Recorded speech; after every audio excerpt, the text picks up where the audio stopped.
Artemis II will be the first time we put humans on this rocket. We're going back to the moon because it's the next step in our journey to Mars. We were always going to the moon. Pushing ourselves to explore is just core to who we are. That's a part of being a human. And liftoff. We shall return. Continuing to test out every bit of Orion. Coming back to Earth, 7 miles a second. When humanity sets big goals, we can bring together genius from around the world. You have the best people on planet Earth putting this vehicle together. That's what's up. To innovate for the benefit of humanity and to inspire the world through discovery. And here we go.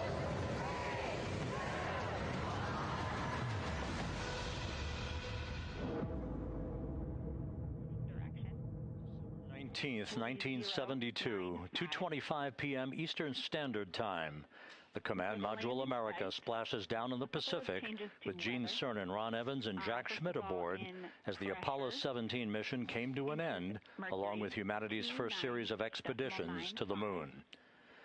Today at this hour, you are looking live at our planet from the Integrity spacecraft, heading for a splashdown in the Pacific off the coast of San Diego just 1 hour and 35 minutes from now. And good day from the Artemis Flight Control Room here at the Johnson Space Center in Houston, where the entry flight control team is on duty at this hour, led by Flight Director Rick Henfling, joined on console with the voice you'll hear talking to the crew throughout the course of the day. That is Jackie Mahaffey, second from your left. Everything has gone extremely well as we are closing in on the return of Artemis's astronauts from their flight around the moon and historic lunar flyby that will culminate with that splashdown in the Pacific off the coast of San Diego just 1 hour and 35 minutes from now. And with that, it's a good entry pad, and we can continue in the procedure. Integrity. You're looking at a live view inside Integrity. Reid Wiseman on the left doing a fist bump with pilot Victor Glover on the right, and down in the middeck area just below their feet, suited up in their launch and entry suits, are mission specialists Christina Cook and Jeremy Hansen of the Canadian Space Agency. A number of milestones yet to unfold before splashdown just over an hour and a half from now. Earlier today, the crew woke up at about 10:35 a.m. Central Time. They completed the final major maneuver of the flight, that being the return trajectory correction 3 burn. It was an 8-second burn that fine-tuned its trajectory to enter a corridor over the Pacific Ocean a short time from now. That will be the point of entry interface, where the crew will reach the first traces of Earth's atmosphere at an altitude of 400,000 feet. The crew moved into its entry checklist just after 4 p.m. Central Time, suited up in those launch and entry suits, conducted leak checks, and now are in the final stages of their entry checklist. Instruction 115 of entry checklist. SM separation ATP is go. Houston copies. The next major milestone on the route home. Fully zipped, and they're working on EBS and then seating up. We copy. Thanks for the status. Jackie Mahaffey talking to Reid Wiseman aboard Integrity. The spacecraft now about 12,000 nautical miles from the Earth's surface. The next major milestone on tap for the crew will be the handover of communications from the Deep Space Network to the Tracking and Data Relay Satellite System. The Deep Space Network came into play after the translunar injection burn back on April 2nd that propelled Integrity toward its lunar flyby. We'll be back on the TDRS network here in about 41 minutes. Following that, the next activity will be the pyrotechnic separation of the crew module from the European service module. That is scheduled at 6:33 p.m. Central Time, followed 4 minutes later by one final critical maneuver. That will be a 19-second burn of Integrity's thrusters in what is called the crew module raise burn. Now, what that does is it basically acts If you were sitting in a reclining chair, you'd basically tilt yourself back. It raises the aft end of Integrity ever so slightly, and that is the final opportunity for us to fine-tune the angle of attack of Integrity through the area of peak heating at entry interface that will come a bit later on, about an hour and 18 minutes from now. So after the raise burn, we will be in the final orientation that will minimize any peak heating on the heat shield of Integrity and prior to the time the crew enters the Earth's atmosphere at an altitude of 400,000 feet. Entry interface. This is the critical time where the crew will reach the first traces of Earth's atmosphere at an altitude of 400,000 feet, traveling 34,882 feet per second. Just 24 seconds after entering the Earth's atmosphere, we will experience a communications blackout expected to last 6 minutes in duration. This is planned, and it is caused by the interaction of the velocity of Integrity with the friction of Earth's atmosphere. There will be a buildup of plasma around the vehicle, and that ionization will prevent any communications with the crew and any receipt of data by flight controllers here in Mission Control. That blackout is scheduled to begin at 6:53 and 54 seconds p.m. Central Time. Again, a 6-minute blackout that will end, if all goes as planned, at 6:59 and 55 seconds p.m. Central Time. At that point, we expect to regain communications with the crew and a reacquisition of data through the Tracking and Data Relay satellite system. We will have a series of roll maneuvers. These are computer commanded that will roll the vehicle slightly to the left, then back to the right. That will bleed off excess energy as we begin our peak period of velocity. We expect to reach a maximum velocity of 24,661.21 miles per hour, equivalent to about Mach 33 times the speed of sound, shortly after we enter that blackout period. Once we exit the blackout period, of course, we're in the denser regions of the Earth's atmosphere, and then we get set up for the parachute deployment sequence. First, the deployment of 3 forward bay cover chutes that will pull essentially the top forward bay cover off the very top of the Integrity vehicle. That will be followed by the deployment of drogue chutes, and then the final deployment of a series of 3 main parachutes at 7:04 and 44 seconds p.m. Central Time. From that point on, it is about 3 minutes or so until splashdown. Splashdown scheduled at 7:07 and 8 seconds p.m. Central Time at a gentle speed of 19 miles an hour. So just to give you some perspective, at the time that we enter the Earth's atmosphere, we're traveling somewhere around Mach 32. We will splash down at a speed of about 19 miles an hour. The G-forces that will build on the crew members inside Integrity will build to about 3.9 Gs.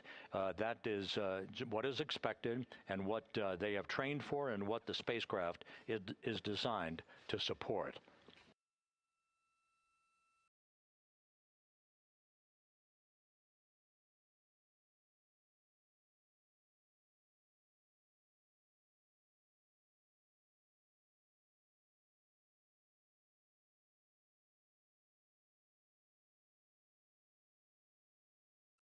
The latest weather forecast out in the recovery zone off the coast of San Diego is a go forecast from our meteorologists here at the Spaceflight Meteorology Group at the Johnson Space Center. And standing by on the deck of the USS John Murtha is my colleague from the Kennedy Space Center, Megan Cruz. Megan?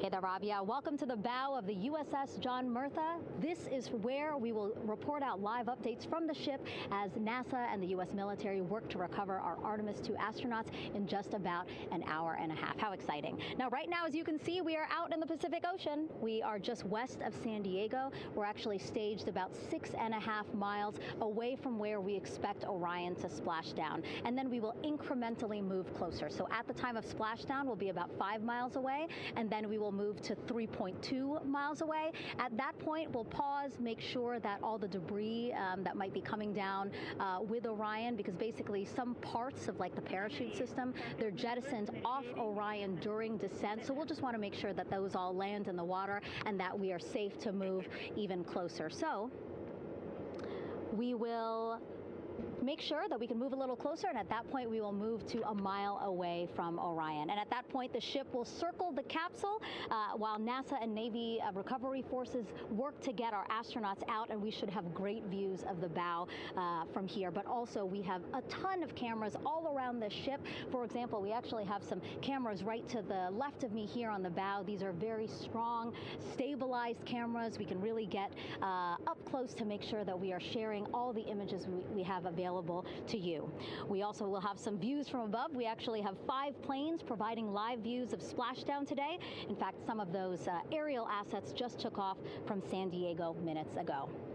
And then actually here on the flight deck, you see 4 helicopters, the 2 in the back. Those will take off in about 30 minutes from now, also with live cameras. So again, lots and lots of imagery that we hope to share with you today. And then those 2 helos in the front, those 2 will pluck the crew out of the water and fly them back to our ship. Now, the combined team here on the ship, more than 550 people, left San Diego 4 days ago, and since then I've watched different teams train every day, rehearse, final preps to make sure that they're ready for today. So to give us more of an update about how recovery is going on right now, why don't we turn over to Paul here, Paul Sierpinski. He is the Assistant Artemis Recovery Director. Great to have you here, Paul. Great to be here, thanks. Absolutely. So you just left the landing forces operations center here on the ship. How are we looking for recovery? Right now it's looking great. When I left, they were just about to get into weather briefing with Mission Control Center in Houston, but listening to the loops this morning and everything that's been going on, the reentry trajectory correction burn, the return trajectory correction burn went great. They were right on the money, right down the middle where they should be coming back. Our forces here are teams out in the water. All our boats are launched or will be imminently. So yeah, it's just coming along great. Yeah. It's really nice to see. We did see some of those boats float behind us. We were hoping to give you a live view, but of course they floated right out of the camera shot as you came to us. But so basically the team right now here on the ship, basically like monitoring mode, but really things will pick up about 15 minutes after splashdown. Yeah, so a couple minutes before splashdown, things start happening really, really fast. Mm-hmm. Some events during the reentry, they're maybe a second or 2 apart, and so it just takes a whole lot of effort and a lot of updates back and forth between us and Houston to try to keep track of everything that's happening, all in real time.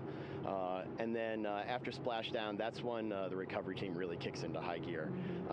We have our boat teams, our boat crews going out, our divers doing hazardous assessments as they get progressively closer to the capsule, making sure it's safe for all of our people to go in, and it's also safe for the astronauts to come out, because really at the end of the day, that's what we're here for, is we're to make sure that the astronauts get home safe after their tremendous journey to the moon and back. But then also we have, like you mentioned on a minute ago, all of our imagery helicopters are taking imagery, camera shots of it as it's coming in all the way through splashdown. I mean, they'll see it as soon as it crosses the horizon, all the way to the ocean here. And then afterwards, we have to recover actually Orion to bring it into the well deck of the ship. Absolutely, yeah. And so once the astronauts are safe on board, then those same dive teams are going to transition into securing the capsule. They'll position some equipment around it to kind of facilitate that. The ship will move into position. We'll attach a really big winch line to it, and then a bunch of tending lines. We'll pull the capsule around behind the ship and then start to slowly bring it in. And then, Orion comes in, goes hard down, and everyone cheers. Yeah, great day. Great day, exactly. Lots to coordinate, a lot to manage. Basically, planning for this recovery, Artemis II recovery, started a month after Artemis I launched. That was the uncrewed test flight of the Space Launch System rocket, as well as the Orion spacecraft. That was November 2022, a month later, all the planning for this. How does it feel to be so close to welcoming our friends, our astronauts, home? I mean, for the whole team, I walked around the ship this morning, just kind of visiting with a lot of people, a lot of groups, and just kind of get the feel of them. And everyone has that same kind of mentality. Everyone's excited, everyone's thrilled to see all that work that we've been doing, like you said, for the last 3 years, since right after the last one came back till now, and some people even further back. Some of them go back a decade or more. So everyone is just excited and they're ready. They're really ready for this, and just to be able to see our crew come back, that's going to be a thrill for everyone. How are you feeling? Are you ready? Is this something you ever thought you'd be doing? I'm ready. I'm excited. This has been the pinnacle of my career so far. It really has. I've seen a lot of firsts, a lot of lasts, but I can't think of ever topping seeing the first crew to go to the moon and back in 50 years, and to be here and be a part of that. And it's just a tremendous privilege. And on behalf of the whole team, like, I'm thrilled, and so are all of us. We're ready. Yeah, I definitely think that those words really embody how everybody on the ship is feeling. So thank you so much, Paul. I appreciate you being here. And so, Rob, we'll toss it back to you again. We will continue to join you with live updates from the ship as much as possible.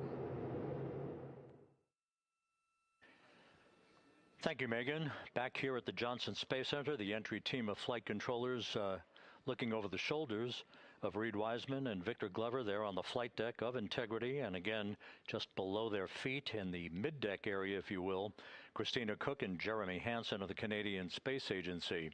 They're in the final review of their entry procedures and all of the activities that will follow here very shortly in trip hammer fashion. We should note that after splashdown occurs, the flight control team here in Houston will be monitoring the orientation of the Integrity spacecraft. We are expecting it to splash down upright in what is called the Stable 1 configuration, with the top of the spacecraft pointed upward. Stable 2 would indicate that it is upside down in the water. Regardless of the orientation, there will be 5 inflatable airbags called the CMOOS system. That's the acronym for Crew Module Uprighting System. We are suit on complete.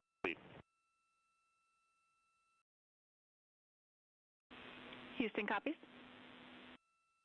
Reid Wiseman acknowledging that the final steps in suit donning are now complete for the crew. Leak checks have been completed earlier.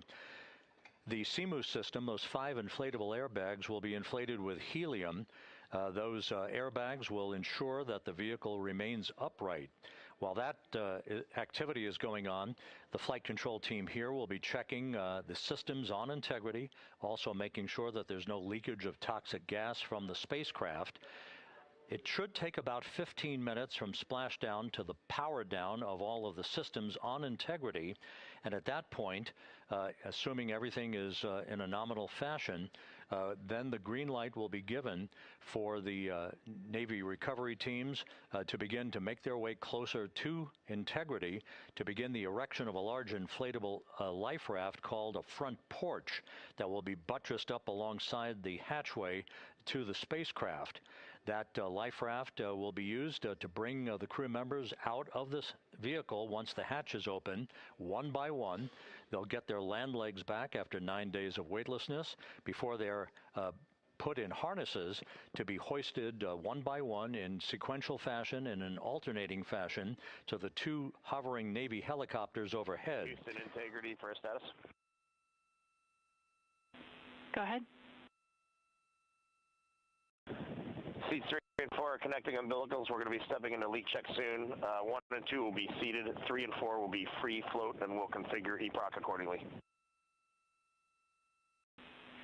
Houston copies all. Reid Wiseman talking about the current procedures with the suiting of the crew members and subsequent leak checks, a final leak check for all 4 crew members. Everything is actually running a few minutes ahead of schedule. So once the life raft is inflated next to the Integrity spacecraft and the recovery teams have arrived alongside of the vehicle, the hatch will be open and the crew members will be brought outside into that front porch, as it is called, one by one. They then will be hoisted into the hovering helos overhead, and those helos then will turn around once the 4 crew members are on board, 2 for each helicopter, and will head back to the ship. That should be about a 10 to 15 minute transit, Once the helicopters land on the deck of the USS John Murtha, the crew members will be exiting those helicopters and brought into medical bay on the deck on the ship itself for comprehensive medical exams. They will spend a period of time yet to be determined on board the USS John Murtha before they are flown by helicopter to the shore in San Diego, to the San Diego Naval Air Station, and ultimately will board a NASA jet for the flight back to the Johnson Space Center here in Houston. Just to recap some of the key times that are coming up, we are expecting the separation of the crew module from the service module just 43 minutes from now. That is expected to occur at 6:33 p.m. Central Time, 7:33 p.m. Eastern Time. That will be followed just 4 minutes later by the crew module raise burn, the use of Integrity's thrusters one final time in a 19-second burn to slightly tilt the vehicle up into the correct orientation or angle of attack to ensure that it enters the Earth's atmosphere at the right angle, if you will. That will help deflect the buildup of heat against Integrity's heat shield. This was a deliberate move, a change in the procedures from the Artemis I mission that resulted in unexpected char loss on the Avcode heat shield that had not been intended based on the entry trajectory for the Artemis I mission. What we're doing is we deliberately changed the trajectory of the entry from a skip entry that was about a 3,000-mile transit across the Pacific Ocean. We are expecting now from entry interface to the point of splashdown to have a range of just 1,701 nautical miles, and that in of itself will reduce the exposure time of heating on the heat shield of the spacecraft. Once the raise burn is complete, then the stage is set for entry interface at 6:53 and 31 seconds p.m. Central Time. That means that Integrity will be entering the Earth's atmosphere at an altitude of 400,000 feet, traveling at about 34,882 feet per second, heading for its splashdown site off the coast of San Diego, as you just heard from Megan Cruz on the deck of the USS John Murtha. Splashdown once again under those three main parachutes is expected at 7:07 and 8 seconds p.m. Central Time, 5:07 p.m. Pacific Time, 2.5 hours before sunset. The actual total distance traveled for Integrity from launch to splashdown is estimated at 694,481 statute miles. Now that includes the first high elliptical Earth orbit following launch that enabled Integrity to move to 43,000 miles above the Earth at its apogee, and enabling a 24-hour period of systems checkouts before the flight control team here and the mission management team gave approval for Integrity to conduct its translunar injection that propelled it on its way to the moon and its historic lunar flyby. So the total distance we expect this vehicle to have traveled at splashdown, 694,481 statute miles.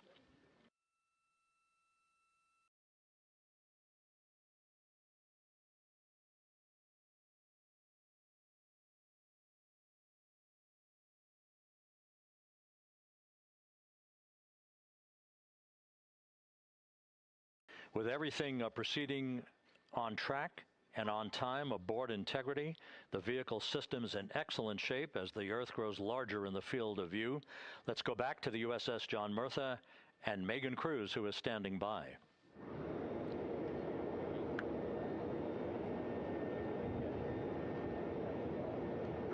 Hey, yeah, Rob, welcome back. Again, we are out in the Pacific Ocean, staged just about 6.5 miles from where we expect Orion to splash down now in just over an hour. How exciting. And the weather, awesome conditions here. I know you see some wind blowing around my hair, but really nothing to speak of when it comes to having to recover our astronauts, as well as no waves here, really. So yeah, we're expecting a really great day. Also, hopefully, some really great views. You can see behind me that some of the clouds are starting to break up, so that's really exciting. And now, of course, this ship has a lot of people ready and excited to welcome our crew back home, including Dr. Rick Schuring here. He is a NASA flight surgeon. Great to have you here, Rick. You too, Megan. It is a blessing blessing to be out here this day with our teams. We've trained 3 years for this, nonstop with the U.S. Navy, and along with EGS, and we've so looked forward to this day. And you know, just by God's grace, everything's parting, the skies and everything. The crew's doing great. Looking forward to coming back, and our teams are ready. So this is one of those days you've dreamt about, and now it's finally here, and we're ready, and just thankful to be a part of it. Yeah, and you play a really integral role. When was the last time you spoke to the crew, and how are they feeling in this last hour before splashdown? Sure. Yeah, so the crew woke up. When they splashed down, they will have woken up about 8.5 hours ago. Me and my fellow crew surgeons, Doctors Chris Haas and Rafi Kumjian from the Canadian Space Agency, spoke with them about 6.5 hours ago, just to double check on how they were doing, if there's any medical issues, you know, how they slept, and then kind of go over their landing day protocol for their medications, for what we call a fluid load, to try to replace some of the fluid and electrolytes that they've lost with just a normal space adaptation. Once they got to space, they kind of have to replace some of that fluid to help them with the whole landing kind of readaptation to 1G, which they haven't done for the last 10 days. And then just kind of let them know how things are going to play out, you know, out with the open water teams all the way until we finally get to the med deck. So they were very pumped up, very hurried though. They had a lot of cabin configuration, a lot of things to get ready. So they're excited, but also very focused on the job that they had to do. So like again, we've trained a long time for this, and we're ready. And you said some medications. I mean, those are kind of just to mitigate the effects of, obviously, their more than 695,000-mile journey back to Earth. It's just like anti-nausea medication, right? Yeah, exactly, Megan. The you know, astronauts are very healthy, fortunately, and even when they come back in reentry, you know, the human system is very kind of dynamic. It has to readapt very quickly, and one of the most common responses they get is just some stomach awareness, to some nausea, even to some vomiting. And you know, with our crews that land out in Karagana, the Soyuz crews or our SpaceX crews, you know, they all kind of experience the same thing. This will be the first time we're landing in water since December 1972, and I worked with all the Apollo astronauts years ago, and they all told me that, you know, landing in the water, especially in the Pacific, can be very provocative. So we take steps to give them medicines to really mitigate some of that nausea, vomiting, help them feel a little bit better, and also sometimes just use a little anti-inflammatory medicine just to help with coming back to 1 Earth, or 1G. The effects of microgravity, especially as you age and you have a little arthritis, you feel great in microgravity, and everyone kind of curses coming back to the ground like, oh, dang, 1G, but so that helps a little bit. But for the most part, the main thing is just replacing that fluid and then trying to help them with that transition back to 1G, and then we're ready to go. Yeah, and their health is assessed almost immediately after they splash down. Yeah, so we have Dr. Jesse Wang, and we have our independent duty corpsmen, who are the Navy version of paramedics, extremely highly trained, highly experienced Navy medics and divers, who will go out there, open the capsule about 25-28 minutes after splashdown, and do the first initial assessment. So Jesse and his team will go out there and look at each crew, kind of do their assessments, get vital signs, report back to Drs. Haas and Kumji and I back in the med bay, let them know how they're doing, and then you know, if they've got the normal kind of space adaptation kind of things, we expect that they're good to go on that. If anything, you know, didn't go the way we want, they're all prepared for that as well. And Jesse and his team, I mean, you know, this is their full-time job, taking care of, you know, sailors and folks who might be injured. We don't expect any injuries, but coming back, you know, going 25,000 miles an hour down to, you know, 20, you know, miles an hour is still a dynamic process. I've heard it described as, you know, kind of like a car crash. And then the crew will be ready to go, and Jesse and his team will make that transition to get them out to the front porch, do assessments on them again, call it to our med bay, and then once we have that and they're all good to go and the crew's feeling okay, we'll hoist them up in the helos. It's about a 3-minute flight back to the flight deck, and that's where me and the astronaut chief, Scott Tingle, will actually meet them.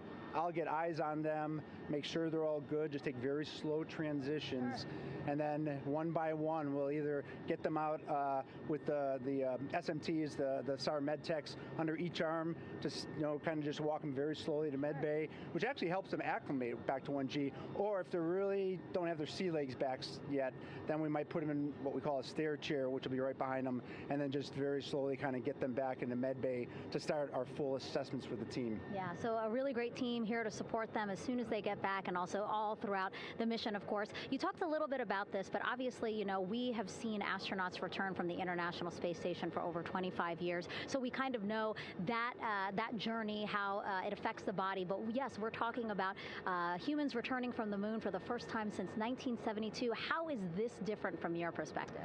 So it's different in one very significant respect. With on Apollo, for exercise, they had something called the Apollo Exergenia, which was basically just a little canister with some ropes, and they would have some resistance and kind of do that. And the Apollo astronauts really liked that. They liked the ability to exercise, because you decondition from a musculoskeletal standpoint, you lose your strength and your stamina very quickly. We had something called the Orion flywheel, which was able to impart much greater loads in terms of resistance, so they're able to do squats, deadlifts, different things, not dissimilar to what the ISS astronauts do, but with a lot less room to do it. And they also did rowing activities for cardiovascular health, and the crews loved it. But for the lunar crews, the future lunar crews, maintaining that physical conditioning, which our astronaut strength conditioning rehabilitation specialists, affectionately known as the ACERs, back in Houston, really work hard to get them in the best shape they're going to, have to be in to get to the moon.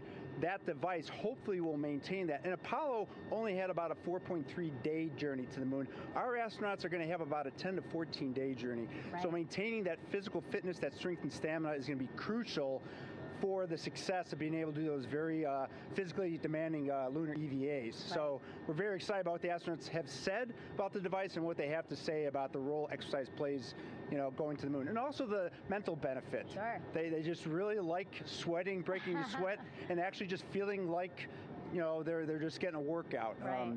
Thank you so much, Rick. I really appreciate it. I know they're going to be in good hands, so we'll let you get back to it. Thank you so much. Megan, thanks for the time. Back to you, Rob. Okay, Megan, back here in Mission Control in Houston, everything is moving along in order. This view of Reid Wiseman on the left, Victor Glover on the right. We have good suit leak checks. Everything aboard integrity is in excellent shape. The vehicle, with the Earth growing larger and larger in the field of view, we're now just about 8,200 nautical miles away from Earth and closing in for a splashdown just 1 hour and 5 minutes from now.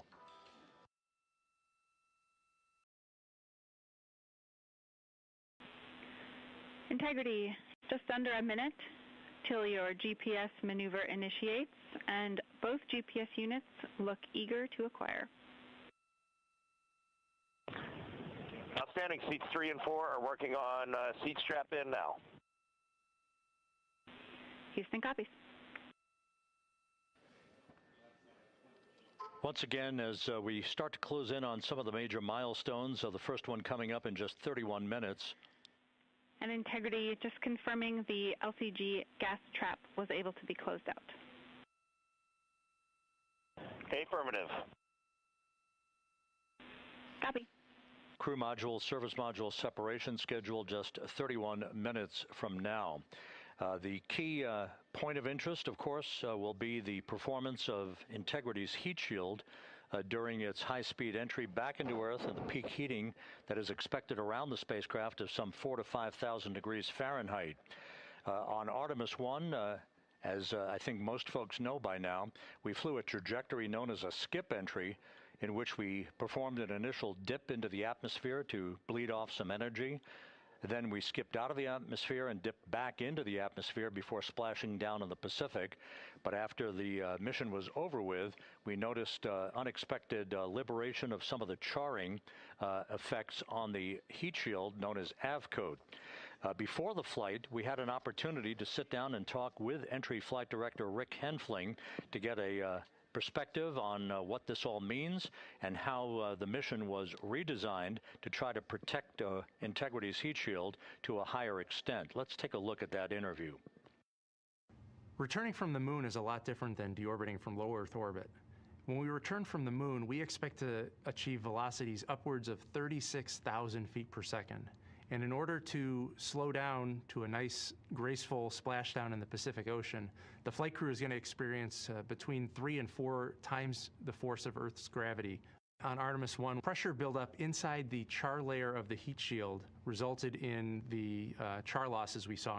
NASA established a Tiger team whose job was to investigate the cause of the problem and then make recommendations on how to fly the Artemis II mission safely and successfully. And so for Artemis II, we are going to fly a profile that ensures the spacecraft will not see that same type of pressure profile. And so the char losses seen on Artemis II will not be like the ones that we saw on Artemis I. Rick Henfling indicated that the orientation of the spacecraft and the shortening of the distance of transit to the splashdown zone from the point of entry interface when we reach the top of the Earth's atmosphere, which will be coming up at 6:53 and 30 seconds p.m. Central Time, should do the trick in minimizing the deleterious forces against that heat shield that were noticed on the Artemis I mission. And we think we see a beautiful sunrise over the west coast of Australia.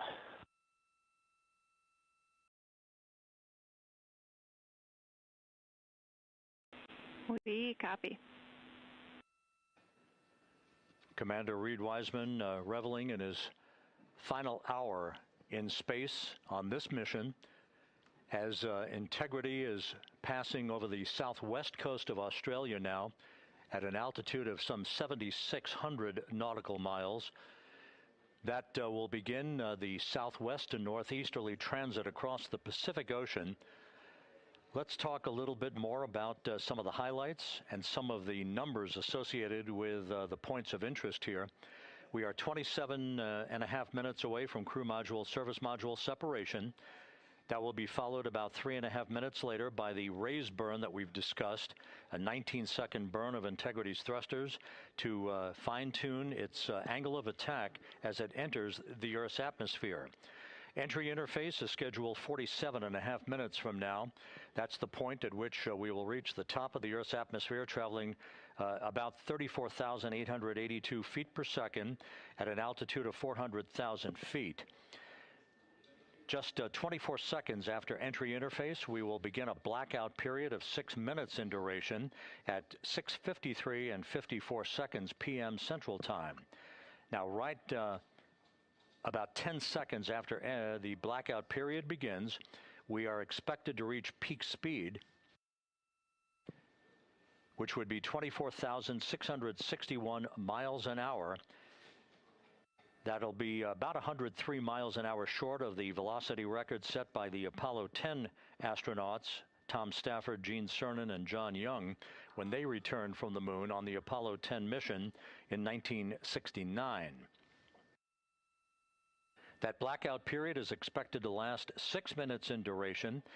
At 6:54 and 52 seconds p.m. Central Time, we'll reach our peak heating period of about 4,000 to 5,000 degrees while we're in a communications blackout from Integrity and its astronauts.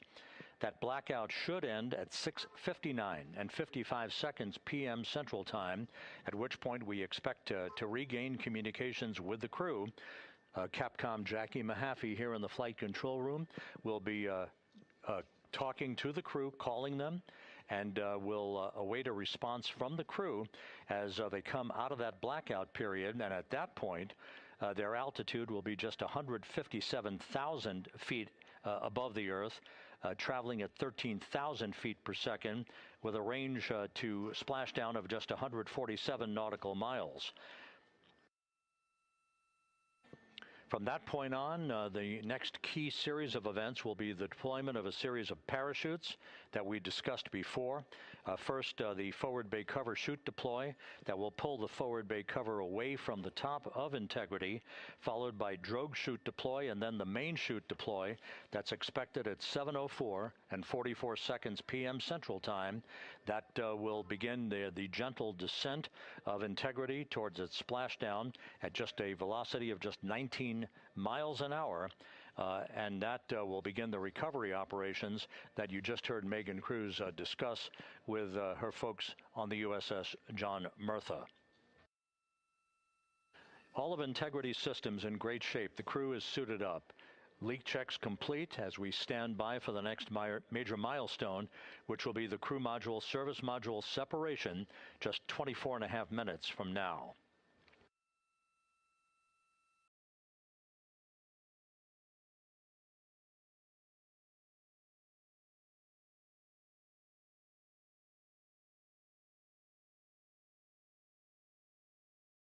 All of the activities from the start of entry interface to the point of splashdown will be quite rapid fire, just 13.5 minutes from the point at which we begin descent into the Earth's atmosphere till splashdown.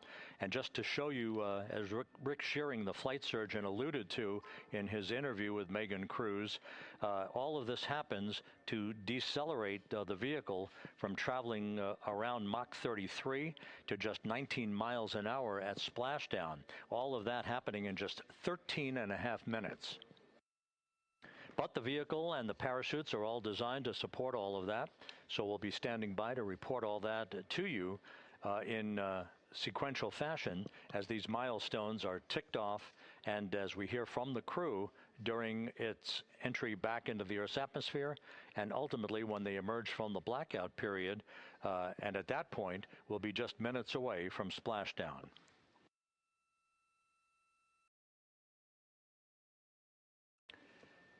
So with all of those preparations ongoing, we can return here briefly for another report from the USS John P. Murtha and Megan Cruz. Megan?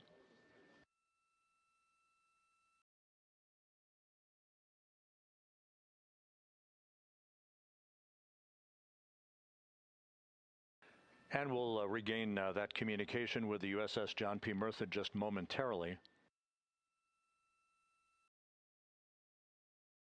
In the meantime, everything is on track aboard Integrity, the flight control team here in Houston, led by Entry Flight Director Rick Henfling. The voice you will hear talking to the crew is that of Jackie Mahaffey. She will be reporting everything to the crew and receiving their reports as they enter the Earth's atmosphere for their 13.5-minute plunge back into the atmosphere for splashdown off the coast of San Diego. Now we have the ship back with us and Megan Cruz aboard the USS John P. Murtha. Megan? 11 balloon, right?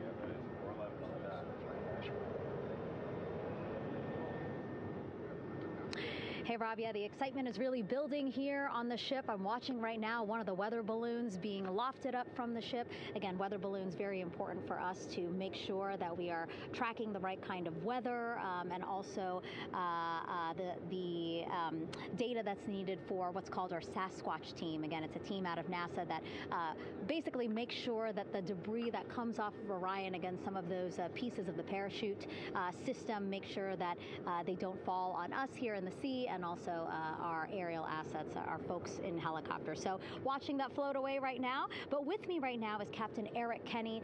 He's the commanding officer of the John P. Murtha naval ship. Thank you so much for being here. There are so many moving parts that you have to keep an eye on. That's absolutely right, yeah. But first of all, on behalf of the crew of USS John P. Murtha, Megan, thanks for having me on today. Happy to tell you what we're doing and excited to get the interview started. Yeah, absolutely. Why don't we actually take a look at the flight deck here? We'll start there. Basically, we also, while watching this weather balloon float away, we noticed all 4 helicopters leave the flight deck. We now have an empty flight deck. We had 2 imagery helos as well as the 2 crew helicopters that will go recover the crew. This is just one of the many things that, again, our ship of 550 people, it's something that you oversee as commanding officer. Yeah, absolutely. Every commanding officer, I would say really every naval service member, our priority is always safety. And as the commanding officer, I take that as one of my primary roles here on board. Mission accomplishment is important, safety always. So my day really has, I would say my message to the crew has sort of changed over the past 24 hours. As we're leading up to today, we've been building up the excitement and motivating the team for the training that we've executed. But really over the past 24 hours, now I'm trying to get us to slow down a little bit. Trust our training, right? Don't believe all the hype. Don't believe everything that's going on. Just let's trust what we've done to get to this point. And if we do that, we'll be successful today. Mm-hmm. And also part of the big success is obviously the coordination between NASA and the U.S. military. How does it feel being able to support the human space program we have? Yeah, I mean, since 1959 with Mercury, Gemini, Apollo, the history between NASA and the Navy has been in lockstep. But like any other skill, if you don't practice it regularly, that skill atrophies. So we've had a few decades off from that. But, over the past 4 or 5 years, really with this ship over the past year, we've constantly trained and working for this moment right here. Building up the hype, but to get to this point today, to be able to trust all the training we've done. we've worked with, working with NASA, the Air Force, the medical team, dive team. You want to talk about high-performance organizations coming together, working in unison? We are seeing that here on board the USS John P. Murtha, and I can't be more proud of all the work everyone's doing. Yeah, you had some great words this morning saying just that, again, that it's really nice to see everybody working together and so excited. I mean, you just became the commanding officer of this ship back in February. How does it personally feel for you to be a part of this historic moment today? Yeah, I mean, first and foremost, I'd say any opportunity to command any warship in the United States Navy is a tremendous honor, is a pinnacle of any naval officer's career. That being said, as my change of command was approaching, and I realized that Artemis was going to be in the window here, to say that I'm humbled and honored to be here is an understatement. What really just excites me is the opportunity to see this crew, who has been training so hard over the past year plus, come together. It is what inspires me. Listening to NASA and the ownership and pride they take, they make my crew better. I think we're making NASA better together. That synergy is something that I'm happy to see and hopefully take forward with me in my career. Yeah, it's all about partnerships. We couldn't do it without you, and we couldn't have gotten to the moon without our international partners as well. So thank you so much, Captain. It was really great to have you here today. Thanks, Megan. Awesome. All right, Rob, back to you. Thank you, Megan. Back here in Mission Control in Houston. We just had a quick view of the crew. We'll get that view back, and there they are again. Here in Mission Control, the entry team of flight controllers led by Rick Henfling and Jackie Mahaffey serving as the spacecraft communicator. We have just handed over communications links from the Deep Space Network that we communicated with the crew through from the time of the translunar injection burn back on April 2nd. We've just handed back to the Tracking and Data Relay satellite system as we prepare for the crew module service module separation that will take place just 17 minutes from now. With the Earth looming in front of Integrity as it barrels back for a splashdown of the Pacific just 50 minutes from now, we're just 5,700 nautical miles from splashdown. Just one other quick note about the comparison from the Artemis I entry profile to the Artemis II entry profile and how that is serving as an extra layer of protection for Integrity's heat shield. The Artemis I entry had an entry range of some 3,178 nautical miles, a very long downtrack, and a very longer period of exposure to heat loads than we're experiencing tonight. It also had that skip entry profile that we discussed earlier, dipping into the Earth's atmosphere, then back out, then back in. It was about 20 minutes of exposure. Integrity, Houston, comm check on Tidris. Jackie, we have it loud and clear on Tidris. We have you the same. And there's one of the weather balloons being deployed from the USS John P. Murtha.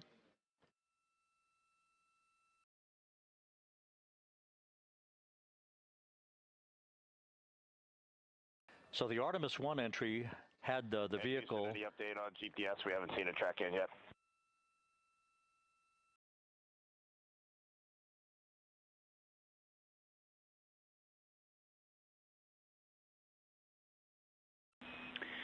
Reid, we are watching. We are starting to get into the window where they may start acquiring, so should be within the next 10 minutes.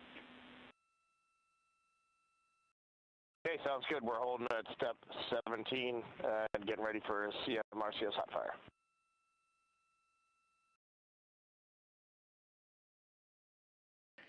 And that exchange indicating that we are expecting to acquire data from the GPS system on board. That'll be a navigational tool that will basically tell Integrity's computers that they're on track down the center line of the corridor for the entry interface that will lead them to their splashdown point. Once again, the Artemis I entry exposed the heat shield for about 20 minutes of peak heating. For Artemis II, we're going to reach a downtrack distance of 1,701 nautical miles from the point of entry interface with just 14 minutes of duration. And it's basically a different angle of attack, a little bit steeper angle of attack that will protect the heat shield from excessive heat loads. So that is the difference between Artemis I and Artemis II, all designed into this mission to gather data, to protect the heat shield, since the Artemis III mission and beyond will have a different designed heat shield that will allow that skip entry type of profile to be resumed for all of the future missions coming back from the south pole of the moon when we initiate lunar landings. So we've handed over to the tracking and data relay satellite system. That's where we'll have communications for the rest of the flight. Just to give you some time hacks here, we're 13.5 minutes away from crew module, service module separation, and just 17 minutes away from the raise burn, that 19-second firing of the thrusters that will basically be the final fine-tuning of the angle of attack for integrity as it enters the Earth's atmosphere.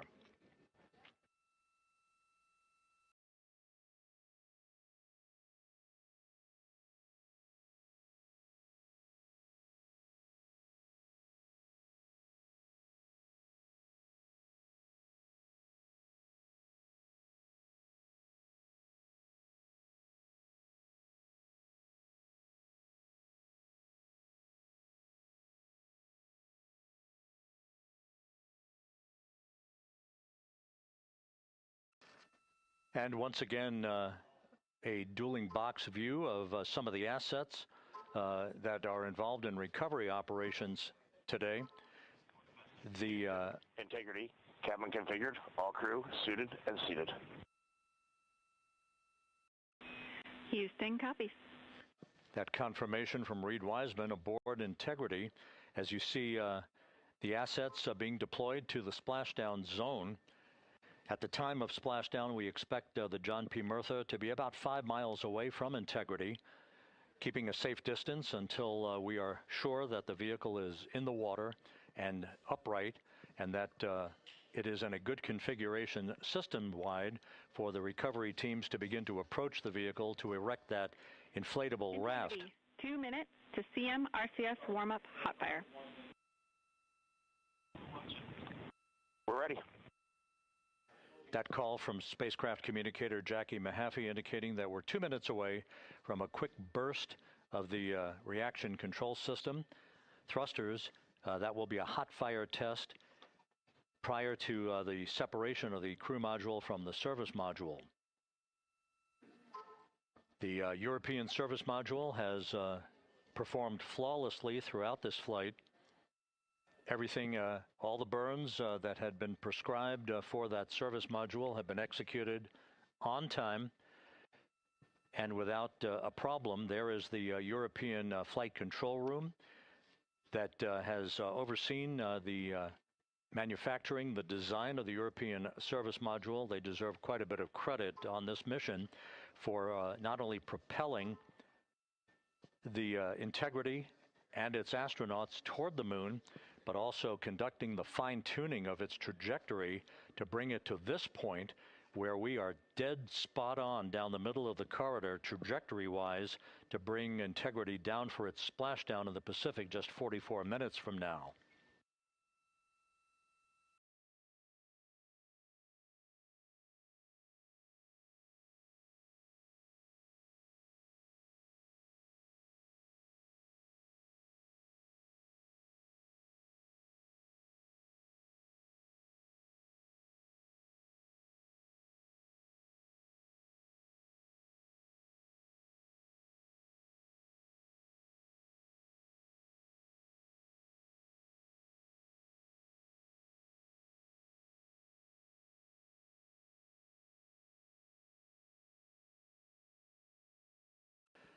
What you're looking at is a computer-generated visualization based on real-time telemetry from Integrity, currently traveling about 16,000 miles an hour.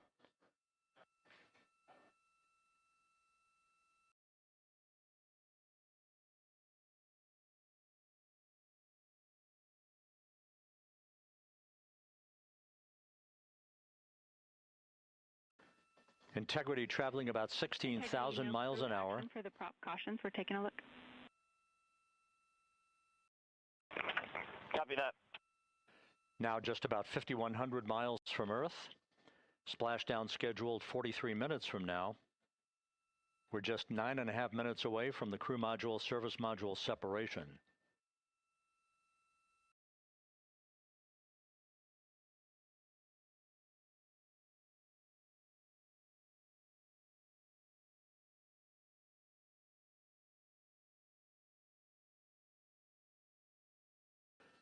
We are confirming. Integrity, we are assessing details, but so far looks like a good hot fire. Looks good on board, Jackie. Thank you. And Jackie Mahaffey took the words out of my mouth. I was just about to say that we had a good hot fire test of the thrusters in advance of the crew module service module separation that's coming up just 8.5 minutes from now. This will begin the period in which we will have rapid-fire succession of critical activities on board that will lead to entry interface just 28 minutes from now, where the vehicle will enter the Earth's atmosphere at an altitude of 400,000 feet.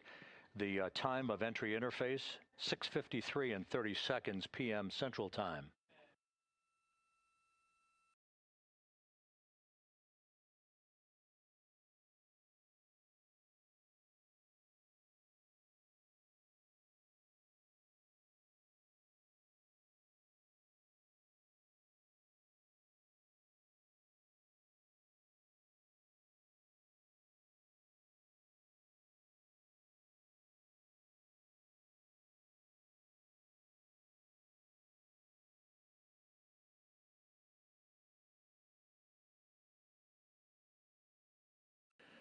Integrity's astronauts were awakened at mid-morning to begin their entry preparations.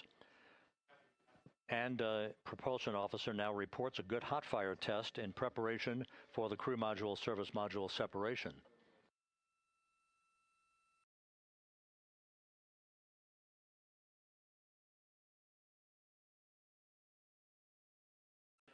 We're now inside 41 minutes until splashdown. Integrity Houston, we have confirmed a good CMRCS hot fire, and although we are not seeing GPS acquired yet, you can skip the troubleshooting steps in 157 for now. Integrity copies.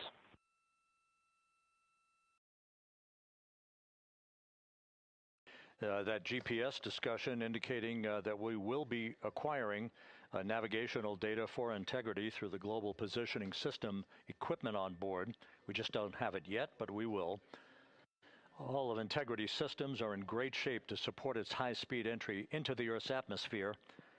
It, once again, will reach a peak speed of 24,661.21 miles an hour. Your call, GPS. We at least have GPS 1 looking good on board.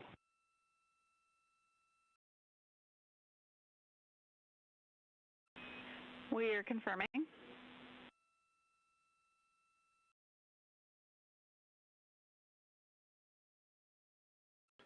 The Guidance, Navigation, and Control Officer here in Mission Control confirming that we have good lock on GPS data. We are on a communications link now through the Tracking and Data Relay satellite system. Now, following splashdown, we're going to lose that link and go to what's called a VLDR, a very low data rate communications link, so that we can talk to the crew inside Integrity as they are on the water. Integrity, confirm we do see good GPS. We do too, especially GPS 1 is accepting in nav channels 1 and 3. That GPS data is basically telling Integrity's onboard computers its position relative to the Earth, but its trajectory and its orientation according to flight dynamics and the Guidance, Navigation, and Control Officer is spot on. We have now armed the pyros for the crew module service module separation coming up less than 5 minutes from now.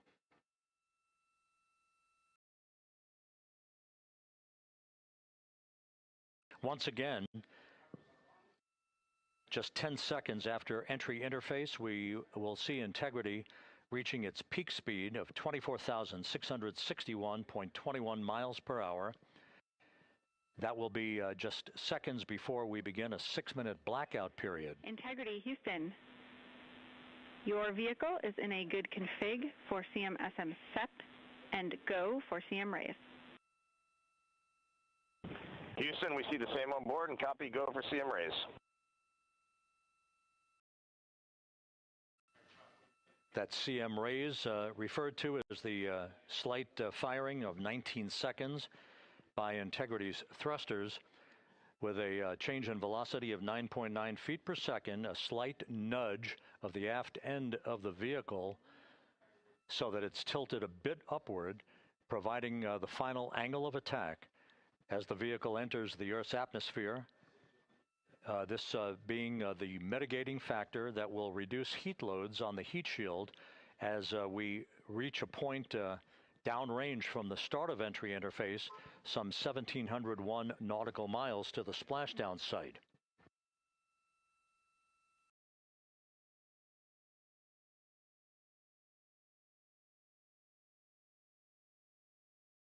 Integrity systems in excellent shape.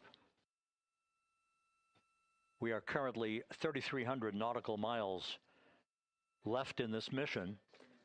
Splashdown scheduled 36 minutes, 39 seconds from now.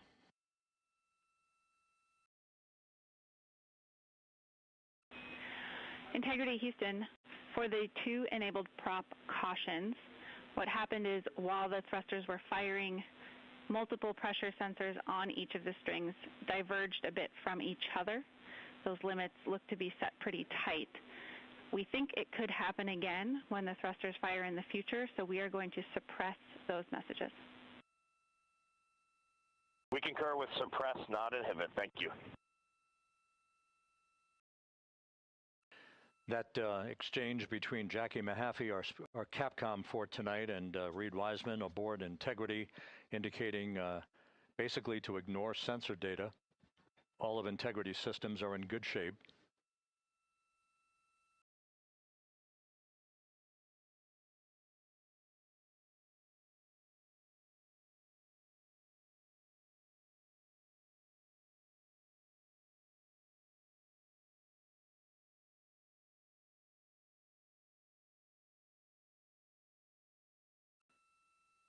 Now, coming up on about 90 seconds till the crew module, service module separation.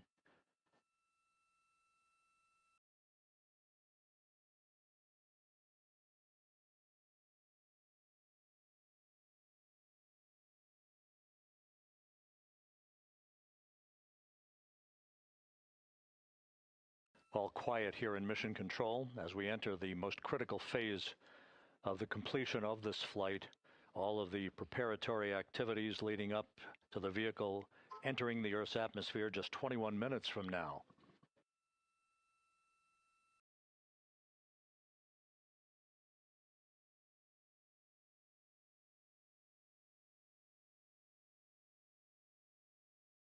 Coming up on 1 minute. Mark 1 minute till crew module, service module separation.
And we have confirmation of crew module, service module separation, and a great view, albeit momentarily.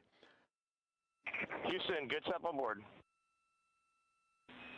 Houston copies and concurs.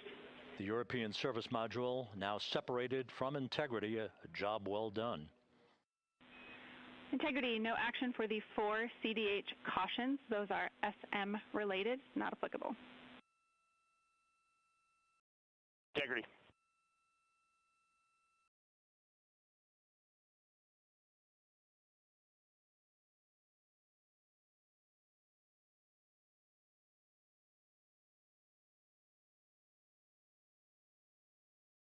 So, with Integrity now flying free on its own for the remaining 32 minutes of this mission, next up, the raise burn, a 19-second firing of Integrity's thrusters. Good GPS 2.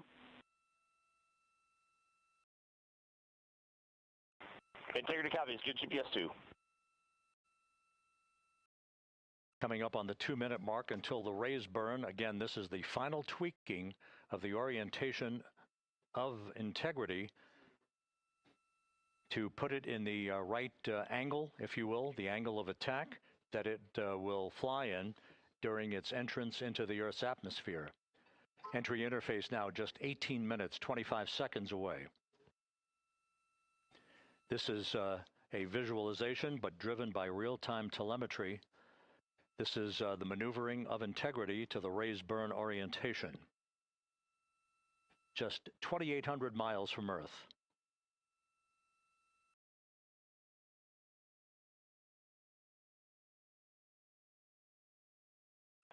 Houston, we got a great view of the European Service Module out the window with the sun hitting the side and the solar rays and the NASA worm right there. It's a beautiful looking machine. Roger.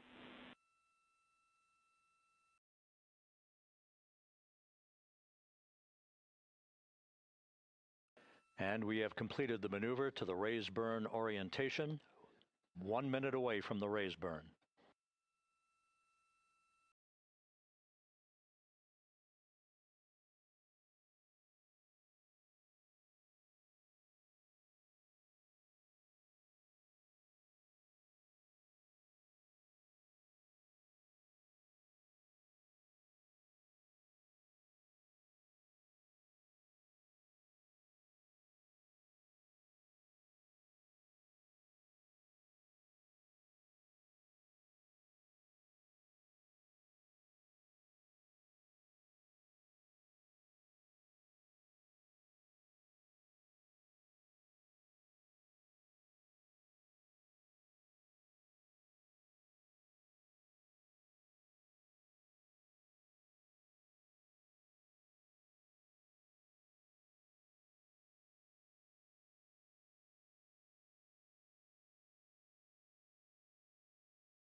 And the crew module raise burn is underway, a 19-second firing of the thrusters, and we have a completion of the burn.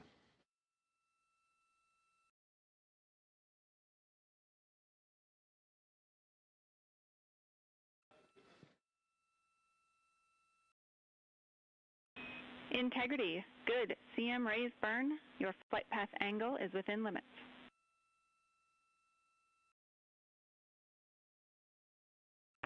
Integrity copies. Looks good on board, Jackie. So the final maneuver is now complete. Our trajectory for a splashdown in the Pacific 29 minutes from now is set and will not be amended any further. And we have the right angle of attack to mitigate any excessive heat loads on the vehicle during entry interface. Integrity, Houston, a heads up about comm coverage. When you perform the 180 roll, for the first minute or so in that attitude, we expect about a minute LOS. We copy.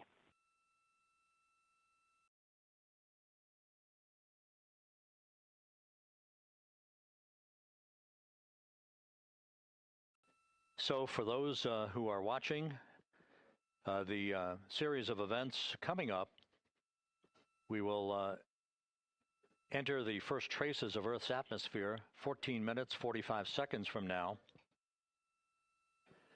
6:53 and 30 seconds is what is pegged for entry interface at an altitude of 400,000 feet, traveling at approximately 34,800 feet per second, range to touchdown or splashdown 1,701 nautical miles. 24 seconds after entry interface, we will enter a 6-minute blackout period in which we will lose communications with the crew. This is expected due to the buildup of plasma around the vehicle. That's an ionization effect due to the collision, if you will, of the velocity of the spacecraft with the friction of the Earth's atmosphere. That 6-minute blackout is expected to begin at 6:53 and 54 seconds p.m. Central Time. During that period of time, we will reach our peak speed of 24,661 miles per hour. That comes just short, based on unofficial data from the flight dynamics officer right now, will come just short of the velocity record set by Apollo 10 of 24,791 miles per hour in 1969. We expect peak heating on the vehicle at 6:54 and 52 seconds p.m. Central Time, a minute and 22 seconds into entry interface. At that point, we will be just 204,000 feet above the Earth, traveling at 33,000 feet per second. The blackout period is expected to last 6 minutes. We expect that blackout period to end at 6:59 and 55 seconds p.m. Central Time. From the end of the blackout period until splashdown, it is just 7 minutes, at which point we'll start deploying the series of parachutes to slow integrity down to an ultimate splashdown velocity of just 19 miles an hour. We see the same, waiting for the 180 rolls.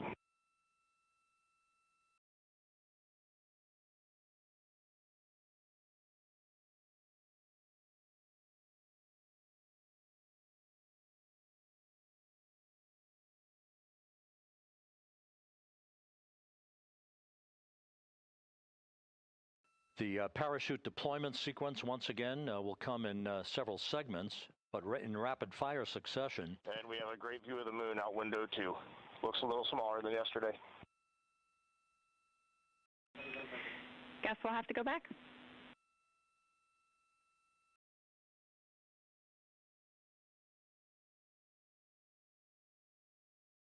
Reid Wiseman and Jackie Mahaffey exchanging discussion on a view of the moon that Integrity's astronauts are seeing in the final minutes of this mission that will be completed with splashdown just 25 minutes from now. 3 forward bay cover parachutes will be used to pull the forward bay cover off the top of the vehicle. Then 2 drogue parachutes will be deployed to slow and stabilize the crew module during its descent, followed by 3 pilot parachutes that will lift and deploy the main parachutes from the forward bay. The final sequence will have 3 main parachutes deployed. These will be 116 feet in diameter, each main parachute approximately 265 feet long when reefed. The parachutes will ultimately slow Integrity down from its peak speed of almost 33 times the speed of sound to a gentle 19 miles an hour at splashdown.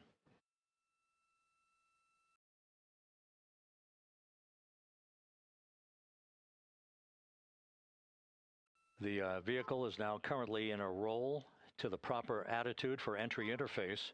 Our trajectory is right on according to flight dynamics.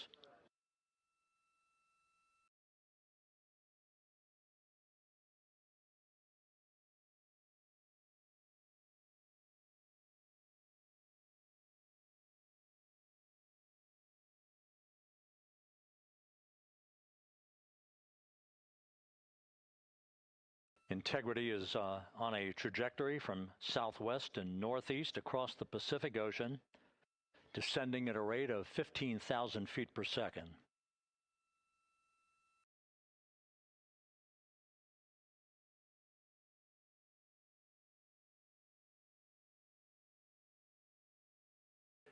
Range to touchdown 4,300 nautical miles, all the systems in excellent shape.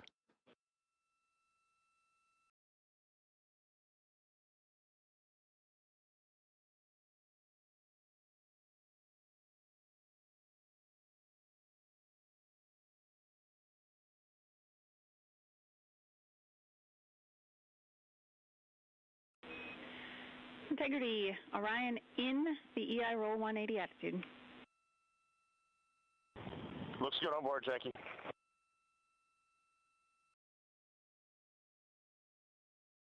This view out of one of Integrity's windows. We had a call for 3 good baros. Those are barometric pressure sensors that feed altitude and rate of descent information to Integrity's computers that will trigger the parachute deployment sequence. We are less than 9 minutes away from entry interface, 22 minutes from splashdown.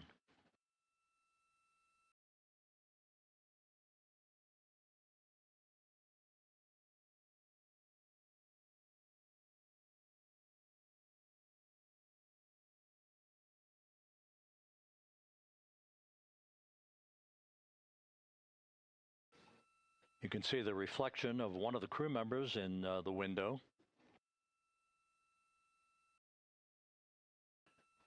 Out in the Pacific, the weather conditions remain go.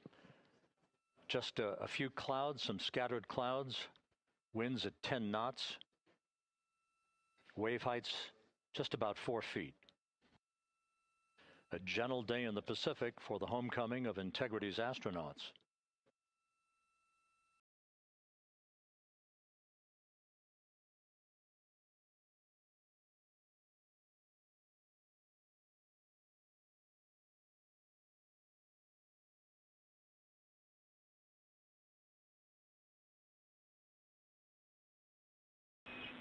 Integrity back in EI attitude.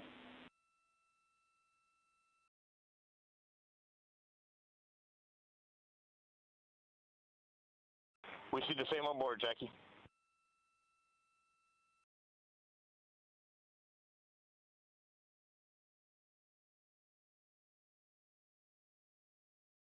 Houston, purge is complete.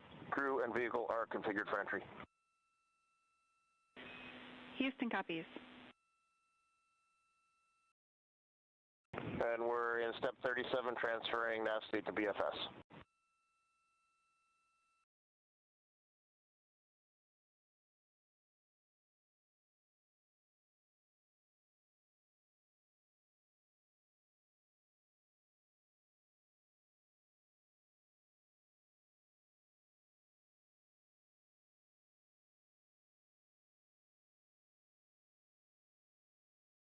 And Houston, in instruction 509, we are not below 0.2.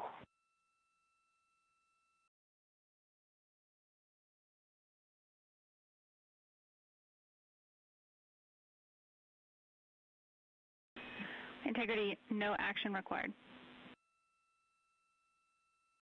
Integrity.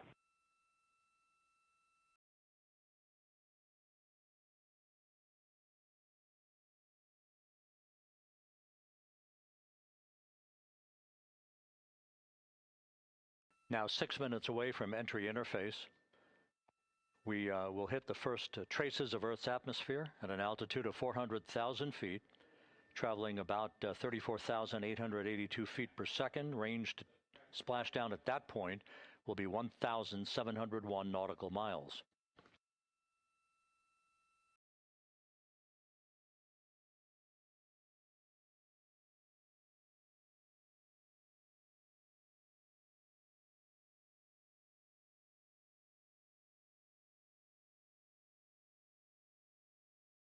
Once again, just a reminder, some 24 seconds after entry interface, we do expect to lose communications with the vehicle and the crew during a 6-minute blackout period when a plasma shield will build up around the spacecraft due to the ionization, due to heating effects.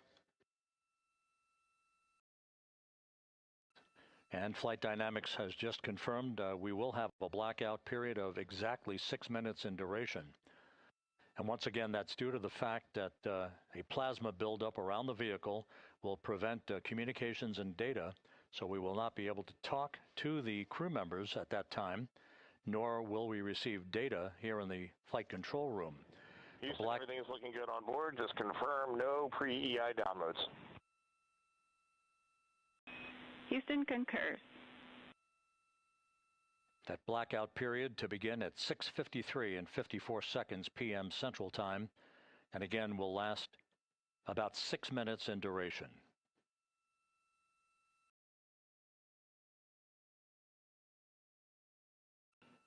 We're 4 minutes away from entry interface.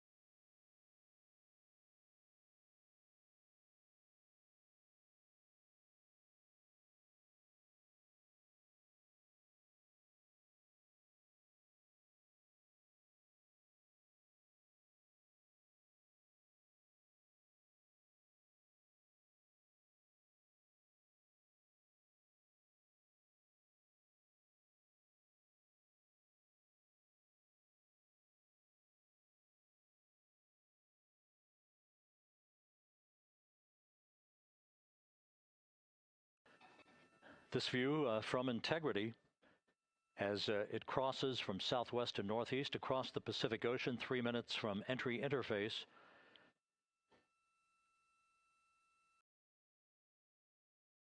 "16.5 minutes till splashdown.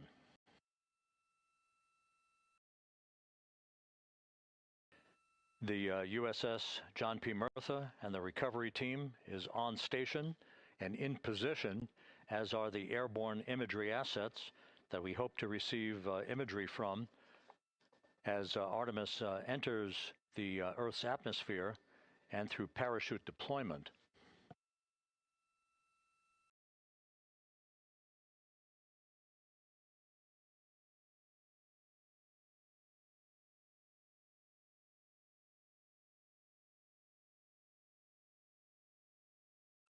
All of Integrity's systems are in great shape. The crew is ready to complete its mission just 15.5 minutes from now. All of the activities today have gone off in perfect fashion. No issues with the vehicle, no issues with the crew. And the weather at the splashdown site is go.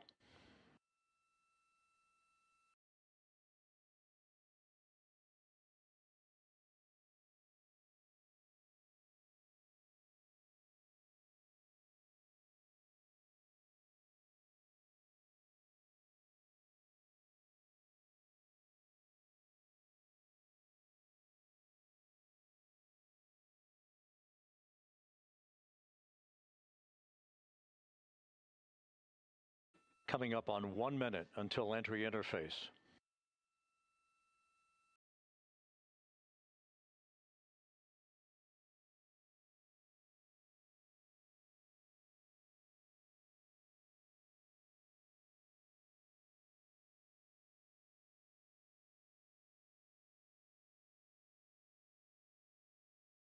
Mark 1 minute until entry interface. 1 minute, 20 seconds until the expected start of our 6-minute blackout. Integrity, 1 minute to a 6-minute blackout. Integrity.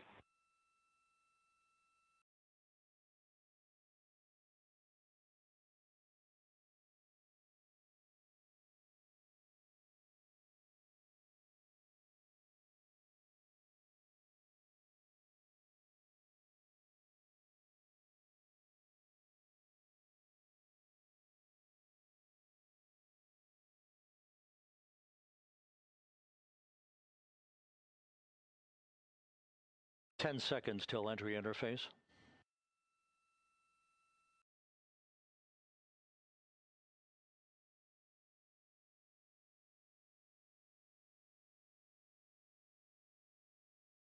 And we have crossed the threshold, now entering the Earth's atmosphere. We're at 400,000 feet, traveling 34,800 feet per second.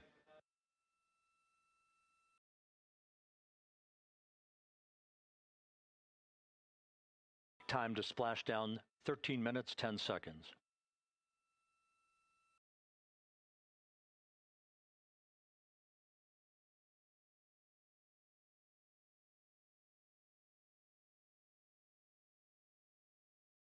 And as predicted, we've entered our communications blackout.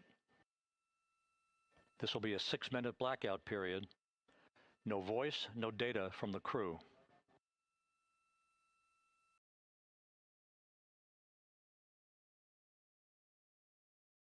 We're 30 seconds away from the anticipated point of peak heating on the vehicle, where temperatures will rise to about 4,000 to 5,000 degrees Fahrenheit.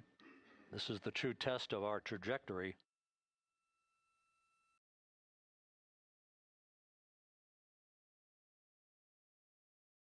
And from the G5 aircraft in the vicinity of the splashdown zone, this view of integrity. So that pinpoint of light shows the vehicle as it enters the period of peak heating in the Earth's atmosphere, the first tug of gravity being felt by Integrity's astronauts since their launch back on April 1st.